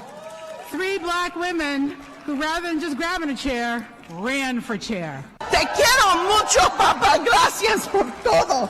My name is Artie Blanco, Freddie Blanco's daughter. Vote for me for vice chair. Look at this room, y'all. Truly take it in. This is the Democratic Party. We are our strongest when we stand together. We are in a time in this country when our democracy and our rights are under attack. Yeah, we're at a time where black and brown people, women, and other minorities are being blamed for everything that's wrong with this country. So let's fight together for a stronger and more inclusive Democratic Party. Good afternoon, DNC! Still not a lot of diversity. Let me say something. Over the last several days, we've seen what happens when we have the wrong people in powerful places. And so today, I ask for your support and electing me as your DNC vice chair because maybe it'll be funnier if I sped it up. But anyways, I don't even want to listen to the rest of it. As you guys can see, it was a lot of virtue signaling, and it was a big party. I didn't bring you the one where they had the Congo line going, and you can see my Senator Patty Murray sitting there watching it on her phone. And like I said in a post when I shared that, this is a social club. This is not a party that is out there fighting for the working class. They're going to change things for you. It is a social club where they rub elbows and they have very expensive meals that taste like shit. I know. I have been to many of these plated dinners, banquets, galas, whatever. They all have different names. You can join them for the morning gala for a mere $500. You can join them for the evening cocktail for another $750. And then they call it by the plate, right? Oh, by the plate. It's $750 by the plate, for some shitty catered cold ass food and the chance to be able to rub elbows with people who are inside the DNC. That is all this was. And that's all the Democrats are. Even at the local level, they are all just a fucking social club. Ours, they love to get drunk. Everybody brings wine to their freaking event, you know, even though it's illegal. It's illegal. They still do it. They don't have insurance to cover if anybody got drunk at their event and drove off, because I've even seen the prosecuting attorney in my town get hammered at a Dem event and take off and drive. Yes, that's no lie. It's just one big club and you ain't in it. Biden has not made public who he prefers to be the next DNC chair, but many party members see Harrison, who is best known for his challenge this year against liberal boogeyman Lindsey Graham, as a natural fit. While he lost the race by 10 percentage points, he raised a stunning $131 million during campaigning. And that is what it comes down to. Can you make the DNC money? Yeah, it's not about who they want to be in that chair. It's can you make them money? Just ask Debbie Wasserman Schultz. She knows. This is so gross. Oh, I see you guys talking about Bohemian Grove. DC says rubbing elbows is literally the Freemasons ritual shit that they do at Bohemian Grove. It probably is. Let's see. What is this one down here? I'm not sure, but let's play it. In this round, so I'm going to I have a show of hands. How many of you believe that racism and misogyny played a role in Vice President Harris's defeat? They all start laughing. Okay. Oh, it was racist. Even Marianna Williamson raised her fucking hand. It wasn't that she was a dumbass with no policy. No, that wasn't it. It was just straight up racism and misogyny that got her. Oh my gosh, you can't make this shit up. Too stupid. And this one cracked me up. So guess what? There are good billionaires and there are bad billionaires, and we should be allowed to take money from the good billionaires. No, there's just billionaires. There are a lot of good billionaires out there that have been with Democrats who share our values, and we will take their money. What values do you have? You have no values. Shut up. They have no values. The Democratic Party has zero fucking values. They are the biggest hypocrites on the fucking planet. But there you go. They're willing to take money from good billionaires, not the bad ones, the good ones. I hate to break it to you. You don't become a billionaire unless you stand on the backs of millions of fucking working Americans. That's the only way you become a billionaire in this country. Only way. Oh, let's see what Debbie had to say. Debbie Wasserman Schultz. This comes to us from Case Study QB, doing the hard work out there. CNN, please just go away already. Your colleague, Democratic Congresswoman Summer Lee, said today that the DNC missed an opportunity by not featuring a Palestinian American or a member of the uncommitted movement to speak. As the former head of the DNC, what would you have done? I would have done exactly what the head of the DNC, Jamie Harrison, and the Harris campaign did, which is make sure that there was a breadth and diversity of speakers that not only included voices on behalf of Israel and her safety and security in bringing the hostages home, but also the very strong message that came from the Polands, who talked about the importance of making sure that not only the hostages are home, but that no one benefits from the suffering. There is no winner in a suffering competition. You had Keith Ellison, who mentioned and talked about the importance of eliminating suffering, and this was, the suggestion that was made of an uncommitted delegate speaking was one that there was no commitment to ensure that they would have a unifying, similar message. And so ensuring that we had the breadth of those issues addressed, the safety and security and moving forward for Palestinians in Gaza, as well as ensuring that a ceasefire is brought to bear with hostages returned and Hamas taking the deal. That was the message that came strongly and clearly from the stage, and that was the right one. Well, of course, the whole DNC supports Israel. We all fucking know that. Do you think there was one person there who supported Palestine? You know, Marianna Williamson, she ran for chair, of course, because she probably has a new book she's selling or something. You know, I've never trusted that woman at all. Not to mention her voice is annoying as shit, but what is her stance on Israel? Did she say anything? I kind of doubt it. So I'm proud to endorse David Hogg for DNC chair of the for the DNC vice chair. That is right. David Hogg, everybody's favorite punching bag, just got elected as DNC vice chair. Oh, you should talk to Tulsi about how well that works out. Yeah, it doesn't work out very well for most. It seems like the gun right activists really hit the DNC stage hard. So the person that was elected as the chair, he is notorious for being a gun rights activist. And of course, David Hogg, that's his claim to fame too. So there you are. Let's see what the Democrats are up to. So new polling from Political Poll says 2028 Democratic primary poll has Harris at 33% because they learned no fucking lessons at all from their monumental loss last time. But hey, we're going to try her again.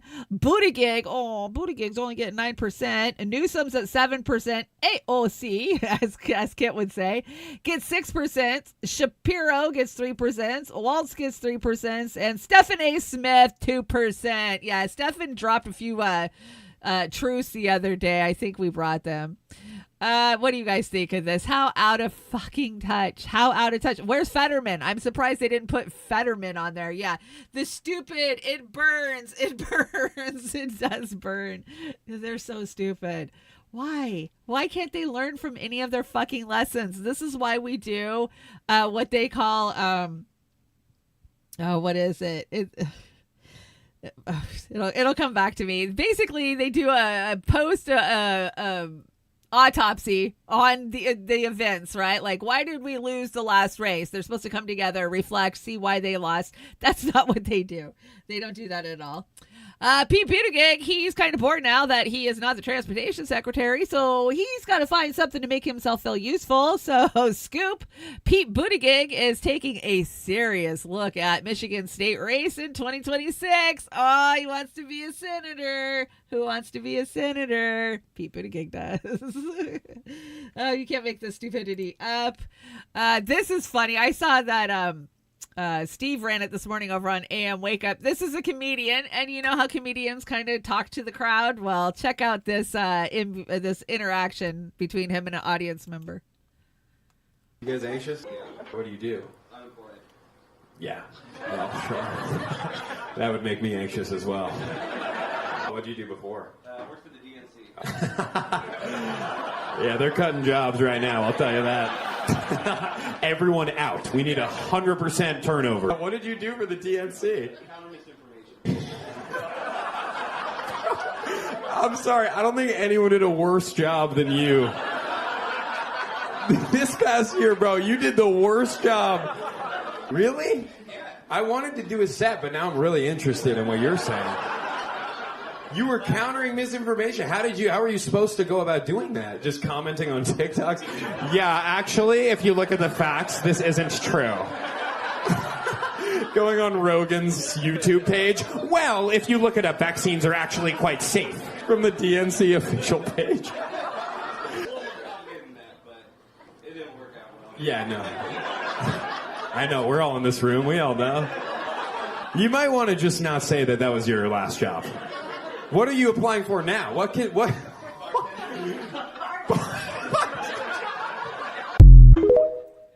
That was a pretty funny interaction. Yeah, how embarrassing would it be to say you worked for the DNC? It's not like the days of Seth Rich when he had a little integrity, right? And it cost him his life. So rest in peace, Seth Rich. So sad. It's not the same. Hunter Biden's laptop, another one of those things that we told you in real time was real, that it was not going away. Here we are 5 years later, still talking about it because the media still, in some instances, absolutely refuses to admit that, hey, it's real. Maybe this is Orf? Is this Matt Orfalea, maybe? Maybe it is. Incriminating evidence allegedly found on a laptop belonging to Biden. Some sort of Russian disinformation campaign effort. One eternity later. Biden emails finally authenticated according to the New York Times. It's rewind time. It's a lie. Altered or fake, unverified emails. The story did not quite land due to the lack of verification. Listen. Can't be verified. What can't be verified? The laptop. Why do you say that? Well, because it can't be verified. I don't even want to report this. This is one of the most powerful families in Washington. Liz, I'm a journalist. Okay, I would love if you guys would start doing that verification. No, we're not going to do your work for you. It's a journalist's contrary. Not anymore.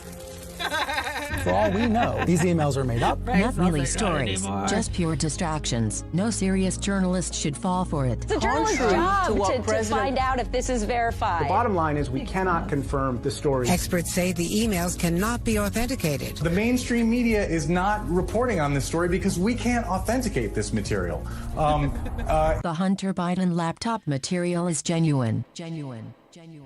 This is a classic example of the right-wing media machine. It just lacks credibility. The fact that it appeared in the New York Post, the only place low enough to put this orphan bastard story in print. Obvious disinformation. It is so obviously a Russian operation. So obviously disinformation. So obviously a Russian plot. Tell me why it's so obviously a Russian plot to you. This is just classic textbook Soviet-Russian tradecraft at work. Right, exactly. And this is classic, very classic Russian disinformation tactic. Your classic disinformation campaign. We shouldn't look at it as anything other than a Russian disinformation operation. Known Kremlin disinformation. Russians would be my number one guess. Obviously, Russia. Russian disinformation operation. Russian disinformation. Pushing Russian disinformation. It does bear the hallmarks of Russian disinformation. Hunter Biden's story is Russian disinfo. Hunter Biden's laptop looks like it's tied to Vladimir Putin in Moscow. Is that laptop yours? I don't know. I truly. You don't know. The serious answer is that I truly do not know the answer to that. Oh my gosh. Yes, we told you in real time here that it was real, and it has always been real. Guess what? We're going to get our own Iron Dome. Aren't you excited? We have an iron fence down at the border. Now we're getting an Iron Dome. Hey, we're growing up to be just like Israel. Check it out. And they calmly walk to a seat. Ding, ding, ding, ding, ding, ding. They've only got 17 seconds to figure this whole thing out, right? Boom. Okay. Missile launch. Pshin, boom. I love his sound effects. Are you excited? Yes, we're going to get our own Iron Dome. I wonder if they'll shoot down their own drones. That's a thought. Anyways, list of reasons why Israel is our greatest ally. None. I don't see any. Do you guys see any? No, I don't. I got this one from Jack's page. Jack's, hey, Jack's out there if you're watching or coming in late. Let's see. Patrick Webb says, breaking, Ukrainian President Vladimir Zelensky claims that he received only $70 billion from the U.S., alleging that $100 billion has gone missing, according to RT. Oh, yeah, not the RT. We saw Tulsi get smacked across the face for an RT freaking report. Jack says, I hate when this happens. I've been looking everywhere, but I can't remember where I left that $100 billion. I'm going to check the couch. Yeah, you check the couch. We all know where it went. We know. Where'd it go? It went up his freaking nose and out the door with his buddies in their cars, right? Such a waste of taxpayer money. What could we have bought with that? We could have got so many homeless off the streets. We could have fixed our fucking infrastructure. We could have helped lower prescription drug prices for everybody, not just for a few. We could have freaking canceled student debt. We could have done a lot with that money. But no, Zelensky can't find it. Damn it. Don't you hate it when your wife takes off with your shit? It seems a little strange. It is a little strange. But I think we warned you. Pretty sure we warned you. Guess what? Benji's in town. Benjamin Netanyahu is in town kissing Trump's ass, making sure he gets everything that he needs. So on behalf of Israel and the Jewish people, I would like to thank President Donald Trump for his executive orders to fight anti-Semitism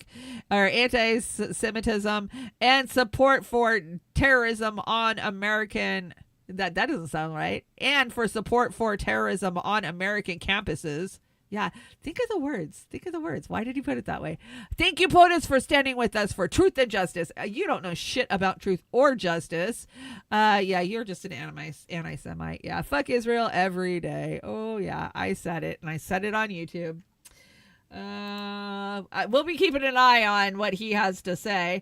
So some of these hostages that got released recently, what did they have to say about being held captive by Hamas? You know, because the mainstream media sure has a hell of a narrative about our words that happened on October 7th and how badly the hostages are being treated.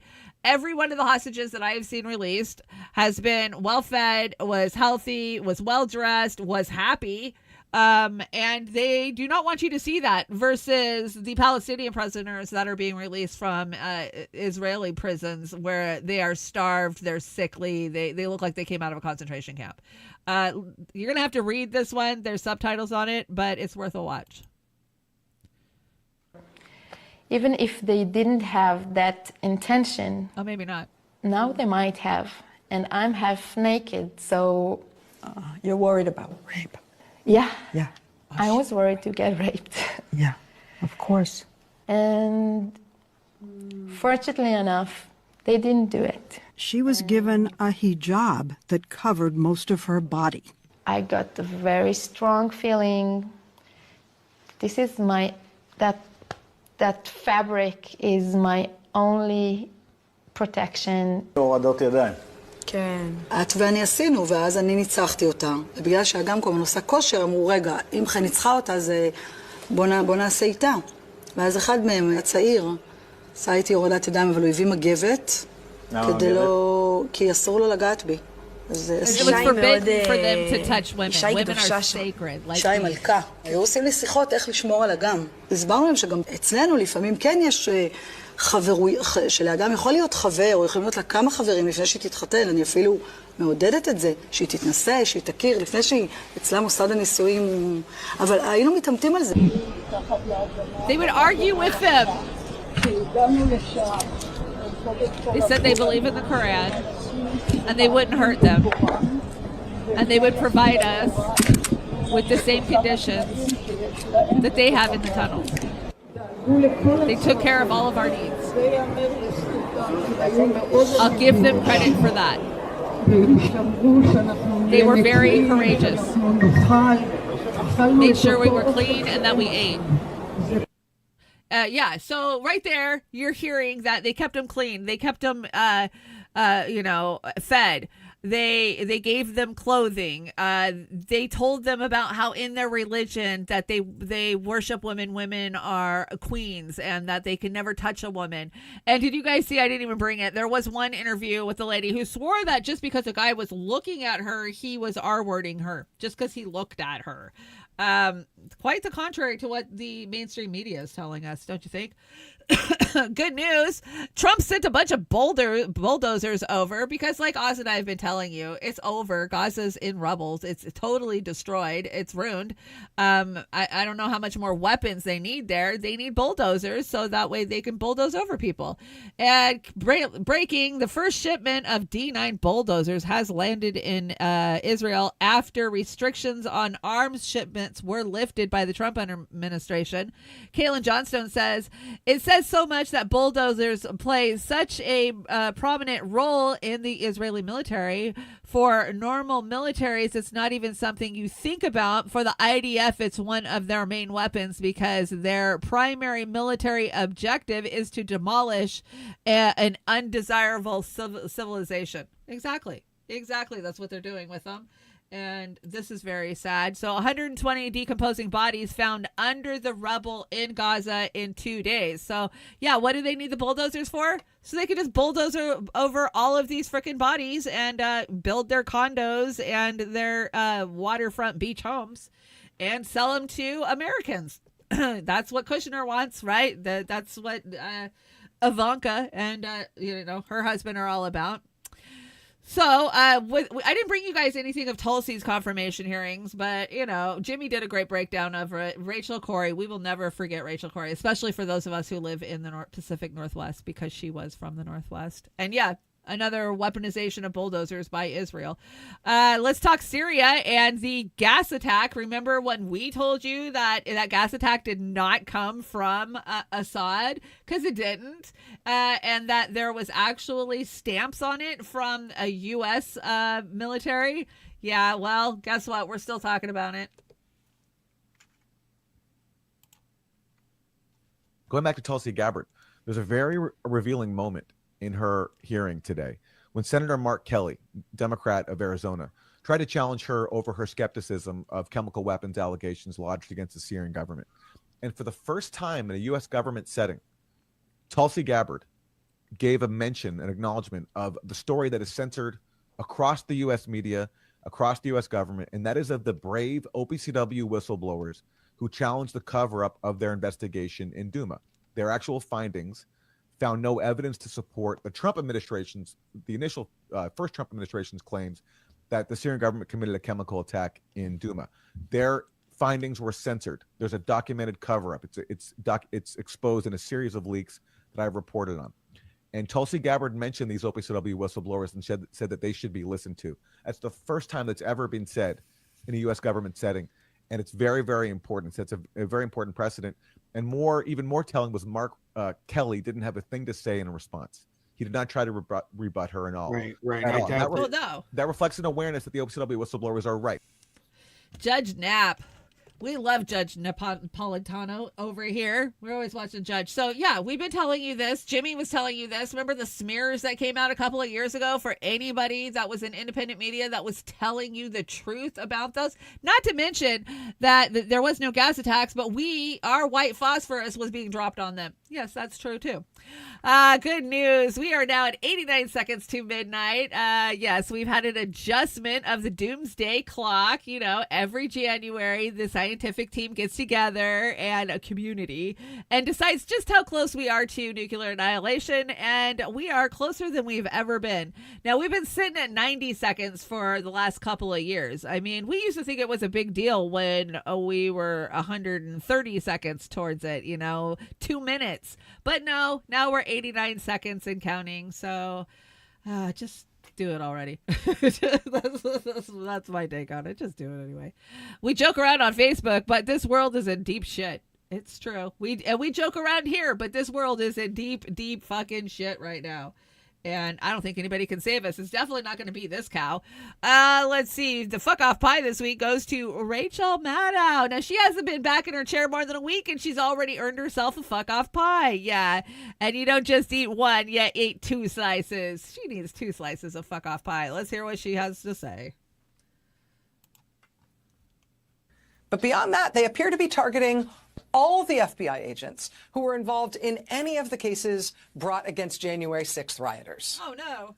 And to put this in perspective, the January 6th riot cases make up the largest single investigation ever in the history of the Bureau.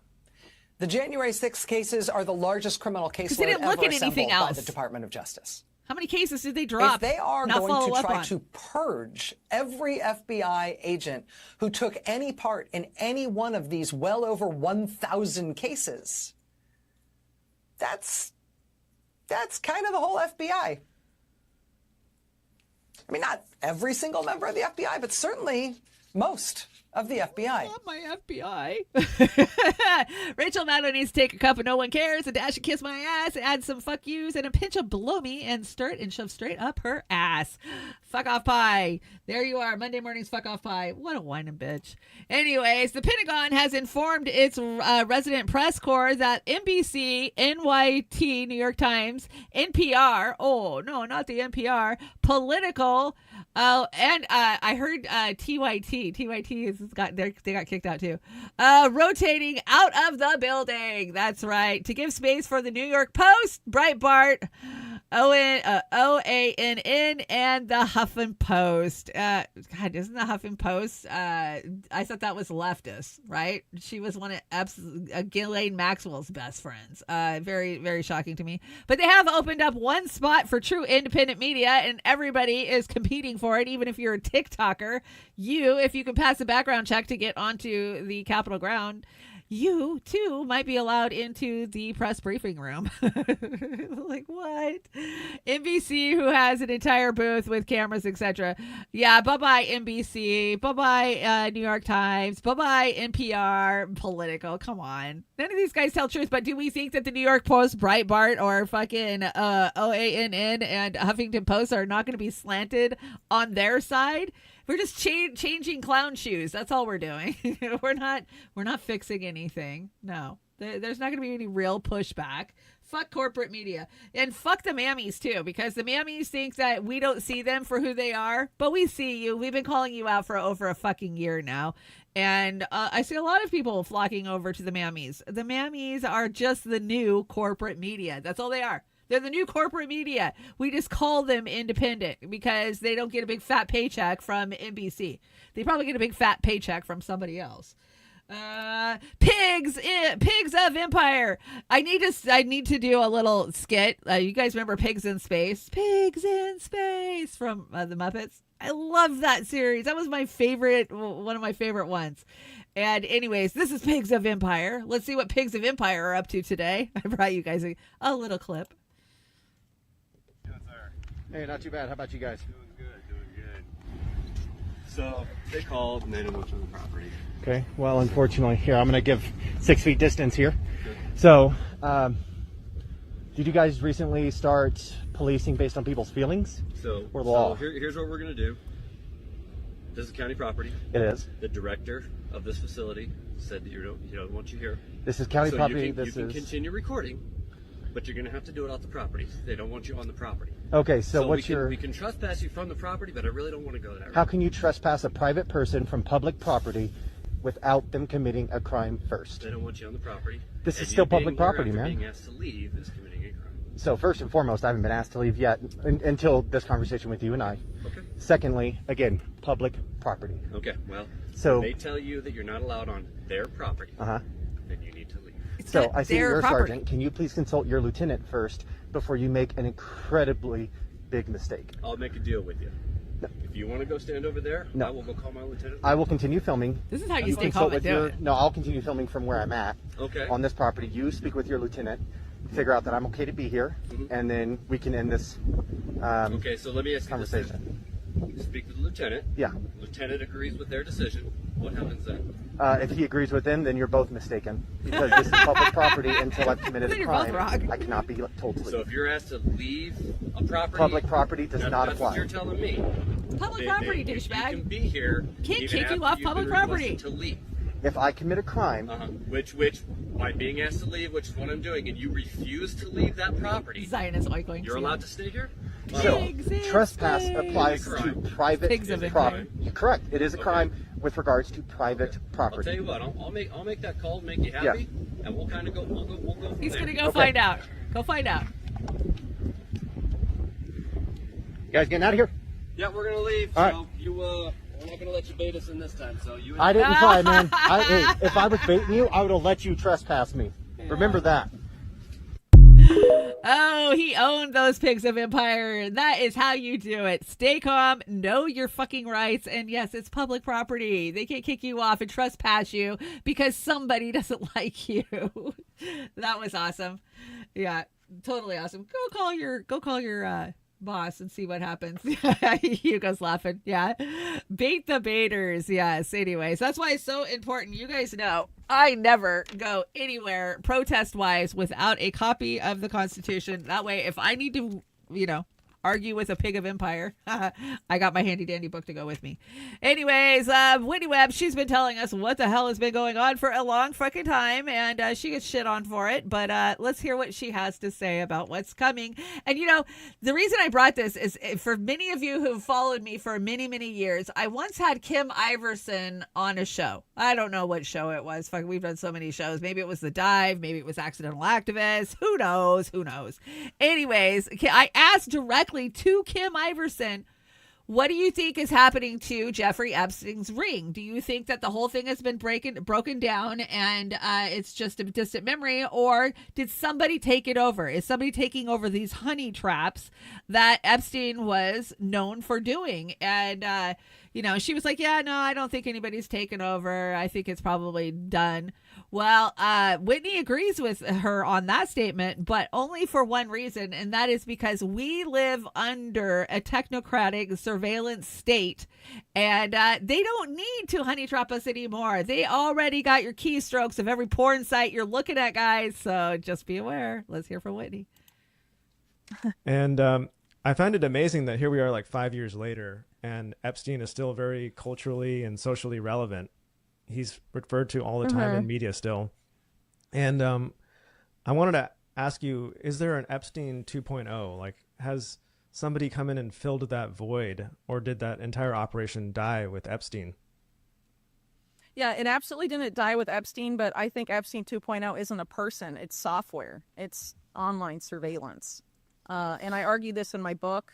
So my book on Epstein and the broader Epstein network is One Nation Under Blackmail, Volumes 1 and 2. And Volume 1 is sort of like the background of the network that Epstein would later inhabit. Volume 2 is specifically about Epstein. So if you only want to read about Epstein and not about the people that sort of set the stage for him and the group Volume 1 broke my brain. that supported him once he established himself. I choked on it. Then It you was would just so read thick. Volume 2 at that point. And in Volume 2 is where I make that argument too, that by the time, well after Epstein's first arrest and before his second arrest in 2019, really it was more, it's really all about technology at this point. And a lot of the same people that had been involved with Epstein are part of this network. Like Ghislaine Maxwell's father, for example, Robert Maxwell, were involved in intelligence-linked operations to backdoor, critical infrastructure in the United States. And there's been a long history of people trying to, obtain intelligence through surreptitious means. And so sexual blackmail for a long time was part of that. But once sort of the internet and technology came to dominate, our lives in the post-2000s era, it's not really necessary to have someone doing sexual blackmail in the way that Epstein did it. It actually is much less risky for them because they don't have to pay to help maintain someone's billionaire playboy lifestyle or, maintain the data obtained from sexual blackmail parties or any of these disappointment things. for Bill Gates. And there's a lot less No more risk involved. parties. In the Epstein himself is a great example. Sort of got outed that he was doing this kind of stuff in 2007, and they try and put it back in the bottle, but they can't quite really, and then it totally explodes. Roughly a decade later. Again, so if you're doing it covertly through software, you not only know what everyone is looking and doing online, who they're communicating to, what they're saying, and if they have sexual deviances, for example, that's very easy to find online for certain people these days, and add that to the profile on you, which is ultimately what a lot of this You all have spying profiles. I got a profile. in the post 9/11 era has been about. It's about profiling Americans for this basically this you, vision Snowden. that was developed in the Bush era, but is coming to fruition now. Nevertheless, that people seem for some reason to think the neocons are not in power. This vision persists of having sort of this You're right about pre-crime America. society where AI is preventing crime and preventing pandemics and preventing anything bad from happening ever before it happens, kind of thing. This has its antecedents back then, and a lot of this NSA warrantless spying is that. So it's about profiling people. So a lot of this, essentially everything you do online is sucked up and put in databases about, essentially every American. And this has been known for some time, but no administration, or Republican or Democrat, including, President-elect Trump, when he was in office the first time, there's been no effort to really effectively or meaningfully wind this down in any way. Not at all. Whitney Webb absolutely telling us what we already knew, that they are collecting data on us and they are building their little lists, and we're on them. You guys know we are on those lists. Man's asthma inhaler cost went from $66 to $539, and then he died. Wisconsin lawsuit says. That's insane. That's fucking insane. We have such a broken healthcare system. It breaks my freaking heart how many people have to die because of our broken damn system. And officials investigating a link between Ozempic and eye-rotting disease that makes people go blind. Oh, yeah. Lose your weight, lose your sight. Which one would you rather have? Never be a guinea pig for a new wonder drug, especially a diet drug. Anyone old enough to remember Fin knows why. Yeah, absolutely. Ozempic's scary, man. We see so many celebrities who've dropped 200, 300 pounds, and they're like, oh, no, I did it with health and diet. The fuck you did. You did it with Ozempic. Stop it. We all know. You're not fooling us. This story kind of cracked me up. Quick thinking mom saves her family's life by giving gunman a blowjob. Okay. Jennifer's husband, Raymond, only had one thing to say about the ordeal. She never gave me head like that, but we will talk about that later. For now, I'm just glad our children are safe. So he was armed and dangerous, but so is my mouth. Jennifer Ball is a hero to her family of 4. after doing the unthinkable to save their lives. A Texas woman is a hero to her family of 4 after giving a robber a head long enough to distract him so that her husband could hit him in the back of the head with a chair and the children could escape. To say I'd do anything for my children would be an understatement at this point. Plus, he wasn't a Minuteman, so it was a lot of work. It was a lot of work. Oh my gosh, you can't make this shit up. Texas, you're too funny. You're competing with Florida for craziness, I just gotta say.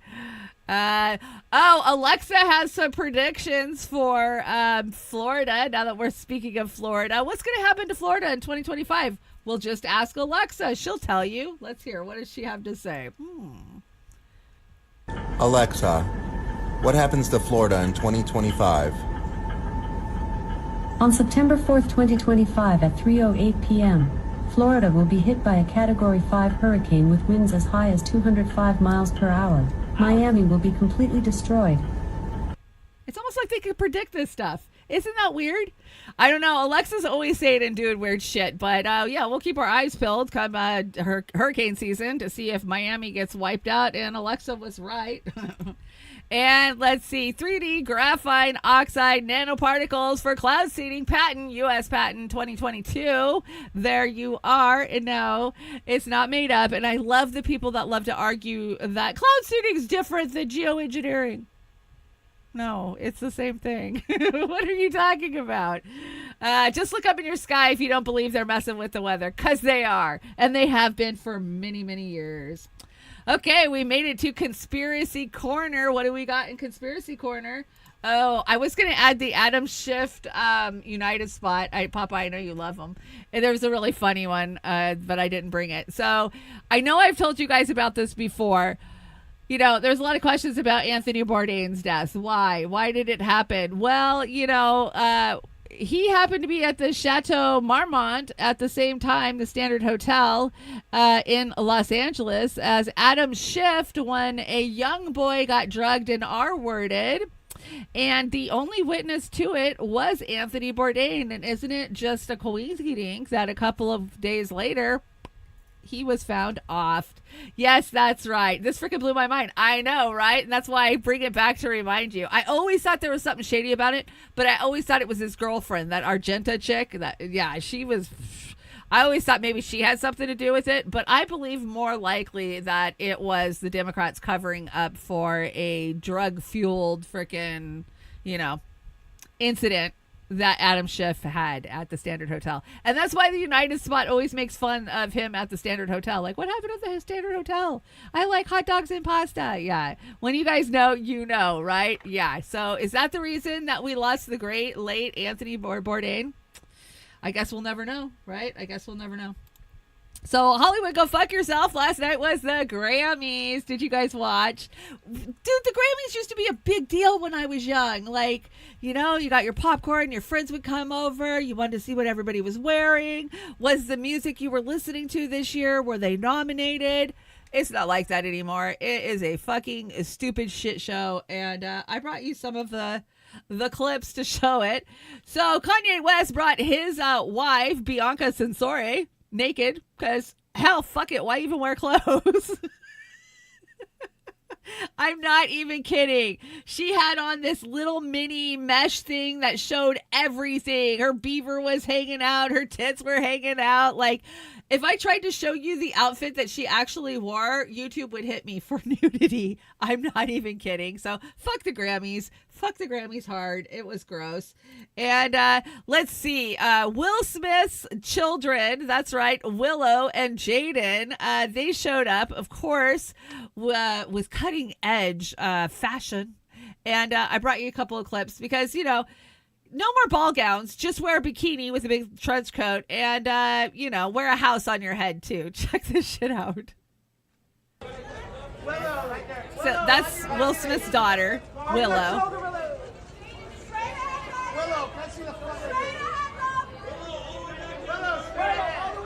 Because I'm going to go to the Grammys and wear a bikini with coat.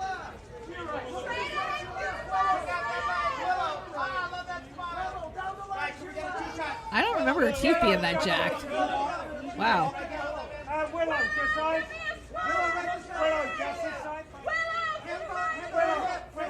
These fucking photo talks, they're so disgusting. You guys are freaking maggots. Parasites. Wait for it. Wait. There you go. There's her little brother, Jaden. He came as a house. The Addams family's house, to be exact. What the fuck?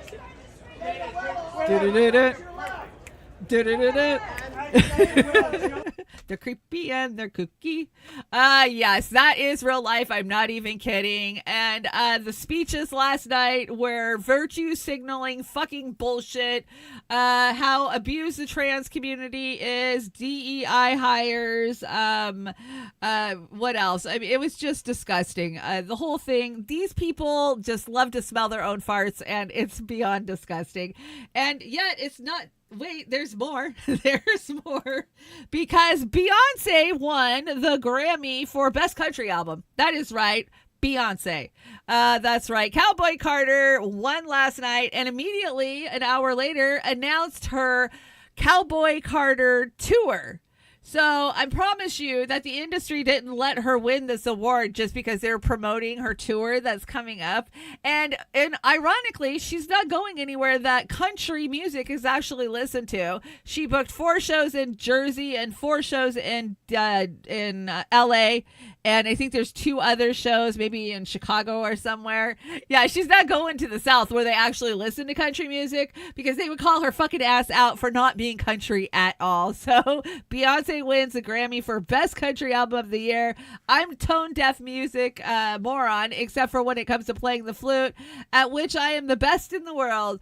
But this still seems crazy to me. Country music fans, what's your reaction? This bitch is not country.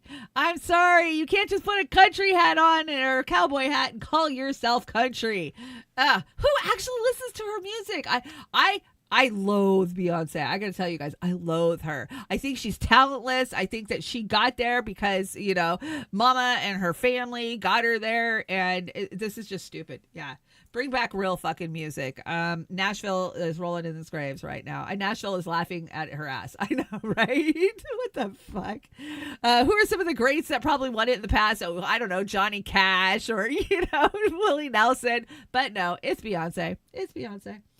The stupidity hurt on that one. I just can't anymore. It makes me sad because I used to love those type of award shows. I lived for the award shows at the beginning of the year. Not anymore. Guess what, guys? We made it to Meme Alley. We're going to get out of here on time, which is woohoo, because I have lots of things to do. I got to get to the pharmacy. I got a doctor's appointment, and all the stuff. Plus, it's supposed to snow. So, I don't want it to snow. I don't want to be out driving in the snow. Patsy Cline. Love me some Patsy Cline. I heard a terrible story, Jody, about Patsy Cline, that plane crash that she was in. It tore her body apart. It tore all their bodies apart. Like, they found one of her feet in a tree, and they knew it was hers because of the toenail polish. Like, oh, TMI. There's a little bit too much TMI over on the YouTube. So when I criticize the system, they think I criticize them. And that is, of course, because they fully accept the system and identify with it. I know these people that get all freaking butthurt when I call something out. Like, I'm not calling you out. Can you separate yourself from the DNC? Seriously? So yeah, the heads of my enemies.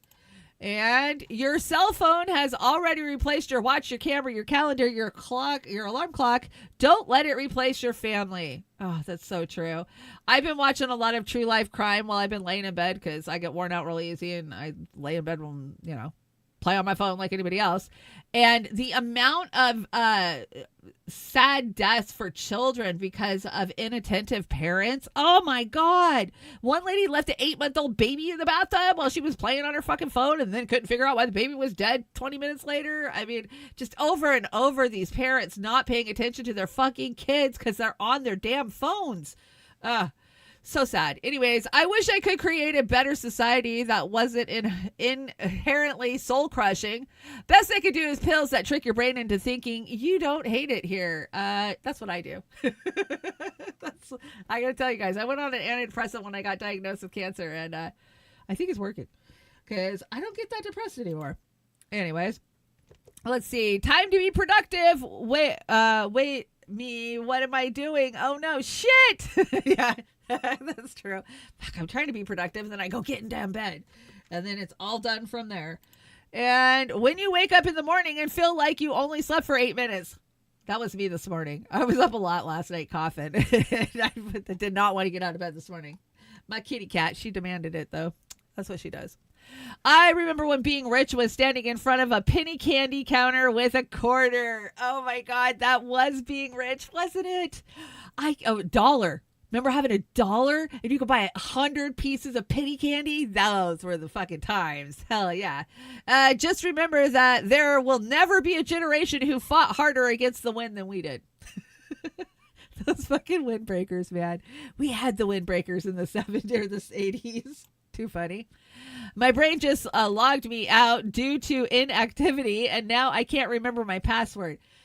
Dude, that happens to me constantly. I don't know about you guys, but oh my God, that happens to me way too much. And bell bottoms, vinyls, and Zeppelin, those were the days. I didn't grow up in the 70s. I was born in the 70s, so I was a kid, but I do recall the love of the vinyl and the bell bottoms that my parents had. So I'm sure many of you can relate to this one, though. That's why I bring them. I bring the boomer and the Gen X stuff. And let's see, what do we got here? Blazing should just be as acceptable as drinking. You guys know I will always support those who blaze, even though I'm not blazing myself, because I absolutely think that it saves lives. I know the rigors of alcoholism and what it can do to a family, and including my own. And I think if weed would have been legal 20, 40 years ago, it wouldn't have been a rough on my family, right? Because there would be options to relax and exercise your demons. And marijuana, you don't get up and beat your family. You know, you go eat the fridge. That's what you do. So I will always be an advocate for legal, safe marijuana. And a couple more here. I'd love a summer camp for adults, 2 weeks off in the middle of June, where we all get to walk around in the woods and look at insects and make crafts. Sounds like a plan. Let's do that. Thinking of that, you guys know the Third Eye Carnival is getting set up. Steve over there at AM Wake Up and a bunch of other independent media. If you are close to Tennessee, it's only $90 to camp for 2 days in April. You should check it out. If I wasn't across the country, you better bet my ass would be there, because I just want to go camping. I just want to camp for the rest of my life. I mean, not like, not be homeless, but like actual camping. I give the homeless guy $5, and an old lady behind me told me he's just going to use it on drugs. I confronted him and asked him, wait, where can I get drugs for $5? That's too funny. I know I'm giving it to him. I tell him, go make yourself well. If I give you money, I don't care what you do with it. I gave it to you. Let's see. Me, when I thought recycling would save the world. Me, after I found out that the plastic corporations invented plastic recycling to put the responsibility onto the consumer, even though they knew plastic recycling was both chemically and financially not feasible. And now I have plastic in my brains, my lungs, and my testicles. That's right. All that work that we did recycling, what good did it do us? I don't think it did us any good.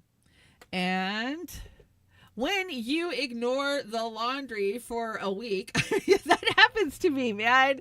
That does. Like, what the hell? How did I end up with 5 loads of laundry? And we do not throw perfectly good food away in this house. We put it in Tupperware and then let it go bad, and then we throw it out.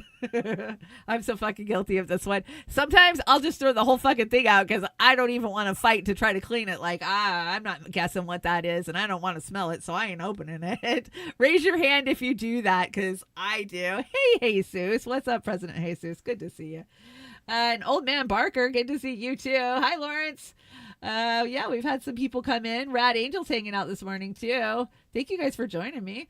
And let's see, I think we got one more. No, maybe 2 more. In the 1959, a coffee maker was an optional extra in a Volkswagen car. Wow. That's so Jetsons. That is very Jetsons. And at least it's a good coffee maker, right? It looks like it's a good Italian one. And what is this? Depression is when you don't really care about anything. Anxiety is when you care too much about everything. And having both is just like hell.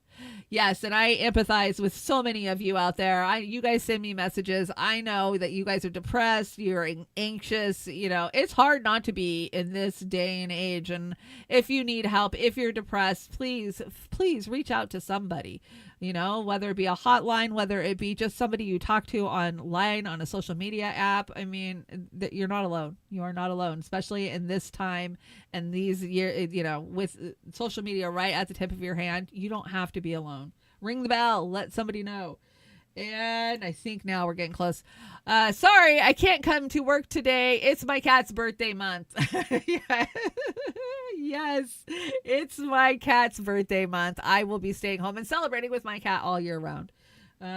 Sweet. My kitty's sleeping right next to me right now. That's what she does. Gen Xer, Gen Xer, how many times have you started to respond to a post and in the middle of it you realize that you just don't care enough and to finish responding? Dude, I do this all the fucking time. Like, blah, blah, blah, blah, and I'll get halfway through. I'll be like, ugh.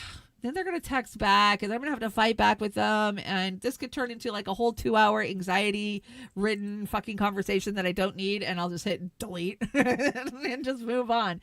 Do not be afraid to delete what you already typed and walk away. Don't waste your time fighting with trolls online. It does you no good. Unless you're in the mood. Sometimes I'm in the mood and I just want to take them down, right? So how to tell if you are brainwashed? You think you are free. Yeah, you're not. Don't ask questions. Watch mainstream media. Think your vote matters. Oh, that's a good one, right? Think police exist for your safety. No, they don't. Think there's a difference between the political parties. Oh, but Republicans cause all the problems. Blindly trust big pharma companies. Oh, yeah. Think public schools are good. Believe in state-created borders. Recite the Pledge of Allegiance. Blindly support the troops. Or think your politician is the best. Everything will kill you, so choose something fun. Yeah, that's true. Everything will kill you, so choose something fun. That is my message for today. Okay, guys, I think we are almost out of here. It looks like Oz dropped our magic thumbnail. We will be back for Beauty and the Boomer on Saturday. I'm super excited. We took this last weekend off because both Oz and I had doctor's appointments and health crap to deal with anyways. So, Mouse, you dropping numbers? Don't be dropping numbers in the chat unless you want calls. Let's check it out. What is the song for Saturday night? I don't hear nothing. Oh, there it is. Oh, I know what this is. It's Natalie Imbruglia, right? 90s. I thought I saw a man brought to life. Oh, this so reminds me of Louisiana in the 90s. I like that puppy. He showed me what it was to cry. Okay, you'll have to check out the magic thumbnail on Saturday to see more. And thank you guys so much for joining me this morning. It's always great to hang out with you guys, make fun of the things that happened in the week past. You guys know you can always send me stories, tips, things you want me to resource, search, or just funny shit. You can reach my DMs over on X. You can reach me on Facebook or at Chanda-Masta or Gmail. Chanda-Masta@gmail.com. You guys can always reach out to me there. To sell chemotherapy as a therapy is most likely the biggest deceit in the history of medicine. Whoever masterminded this chemo torture deserves a monument in hell. It has been hell, but I made it through. I think I'm getting better. Hey, Chris Foster, what's up? I'm getting a little bit stronger every damn day. Hi, Jacqueline.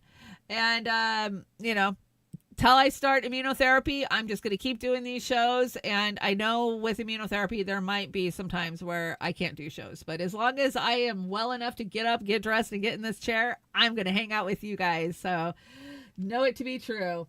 And, of course, you guys can help me out. All the links are in the description box below. We always say that. And Oz made our closer for us today. He worked on it all weekend. So we have a great closer.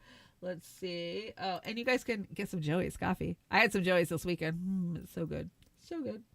And okay, there we go. Dropping truth like beats. Let's drop some beats. Anyways, you guys have a great day. I will see you guys again Saturday night. And remember, you're always welcome in the trailer park. Always. And we are going out with some Smash Mouth. Oh, Walking in the Sun. Is that what it's called? Walking on the Sun. Walking on the Sun.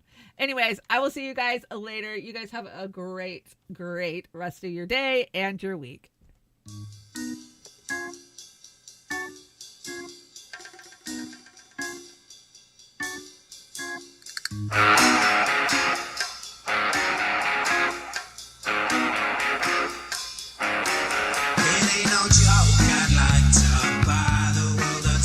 Teach the world to sing in perfect harmony and teach the world to snuff the fires and the liars. Hey, I know it's just a song, but it's spice for the recipe. This is a love attack. I know winter, but it's back.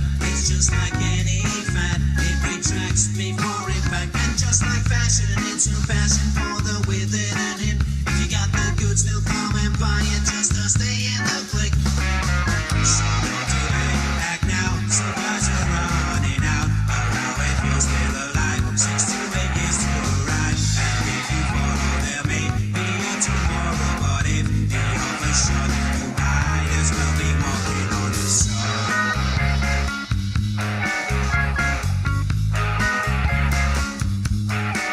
25 years ago, they spoke out and they broke out of recession and oppression, and together they talked and they fought out with guitars around the bonfire, just singing and clapping. Man, what the hell happened? Then some were spellbound, some were hellbound, some they fell down, and some got back up and fought back against the mountain. And the kids were hippie chicks, all hypocrites, because the fashion is smashing the true meaning of it.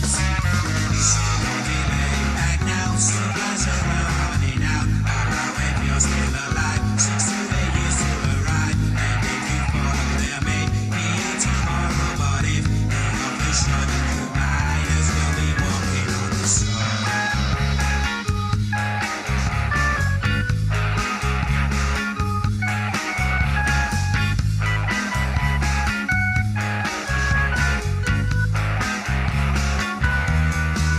It ain't no joke when a mama's handkerchief is soaked with her tears because her baby's life has been revoked. The bond is broke, also joke up and focus on the clues and miss the ways we can perform. No God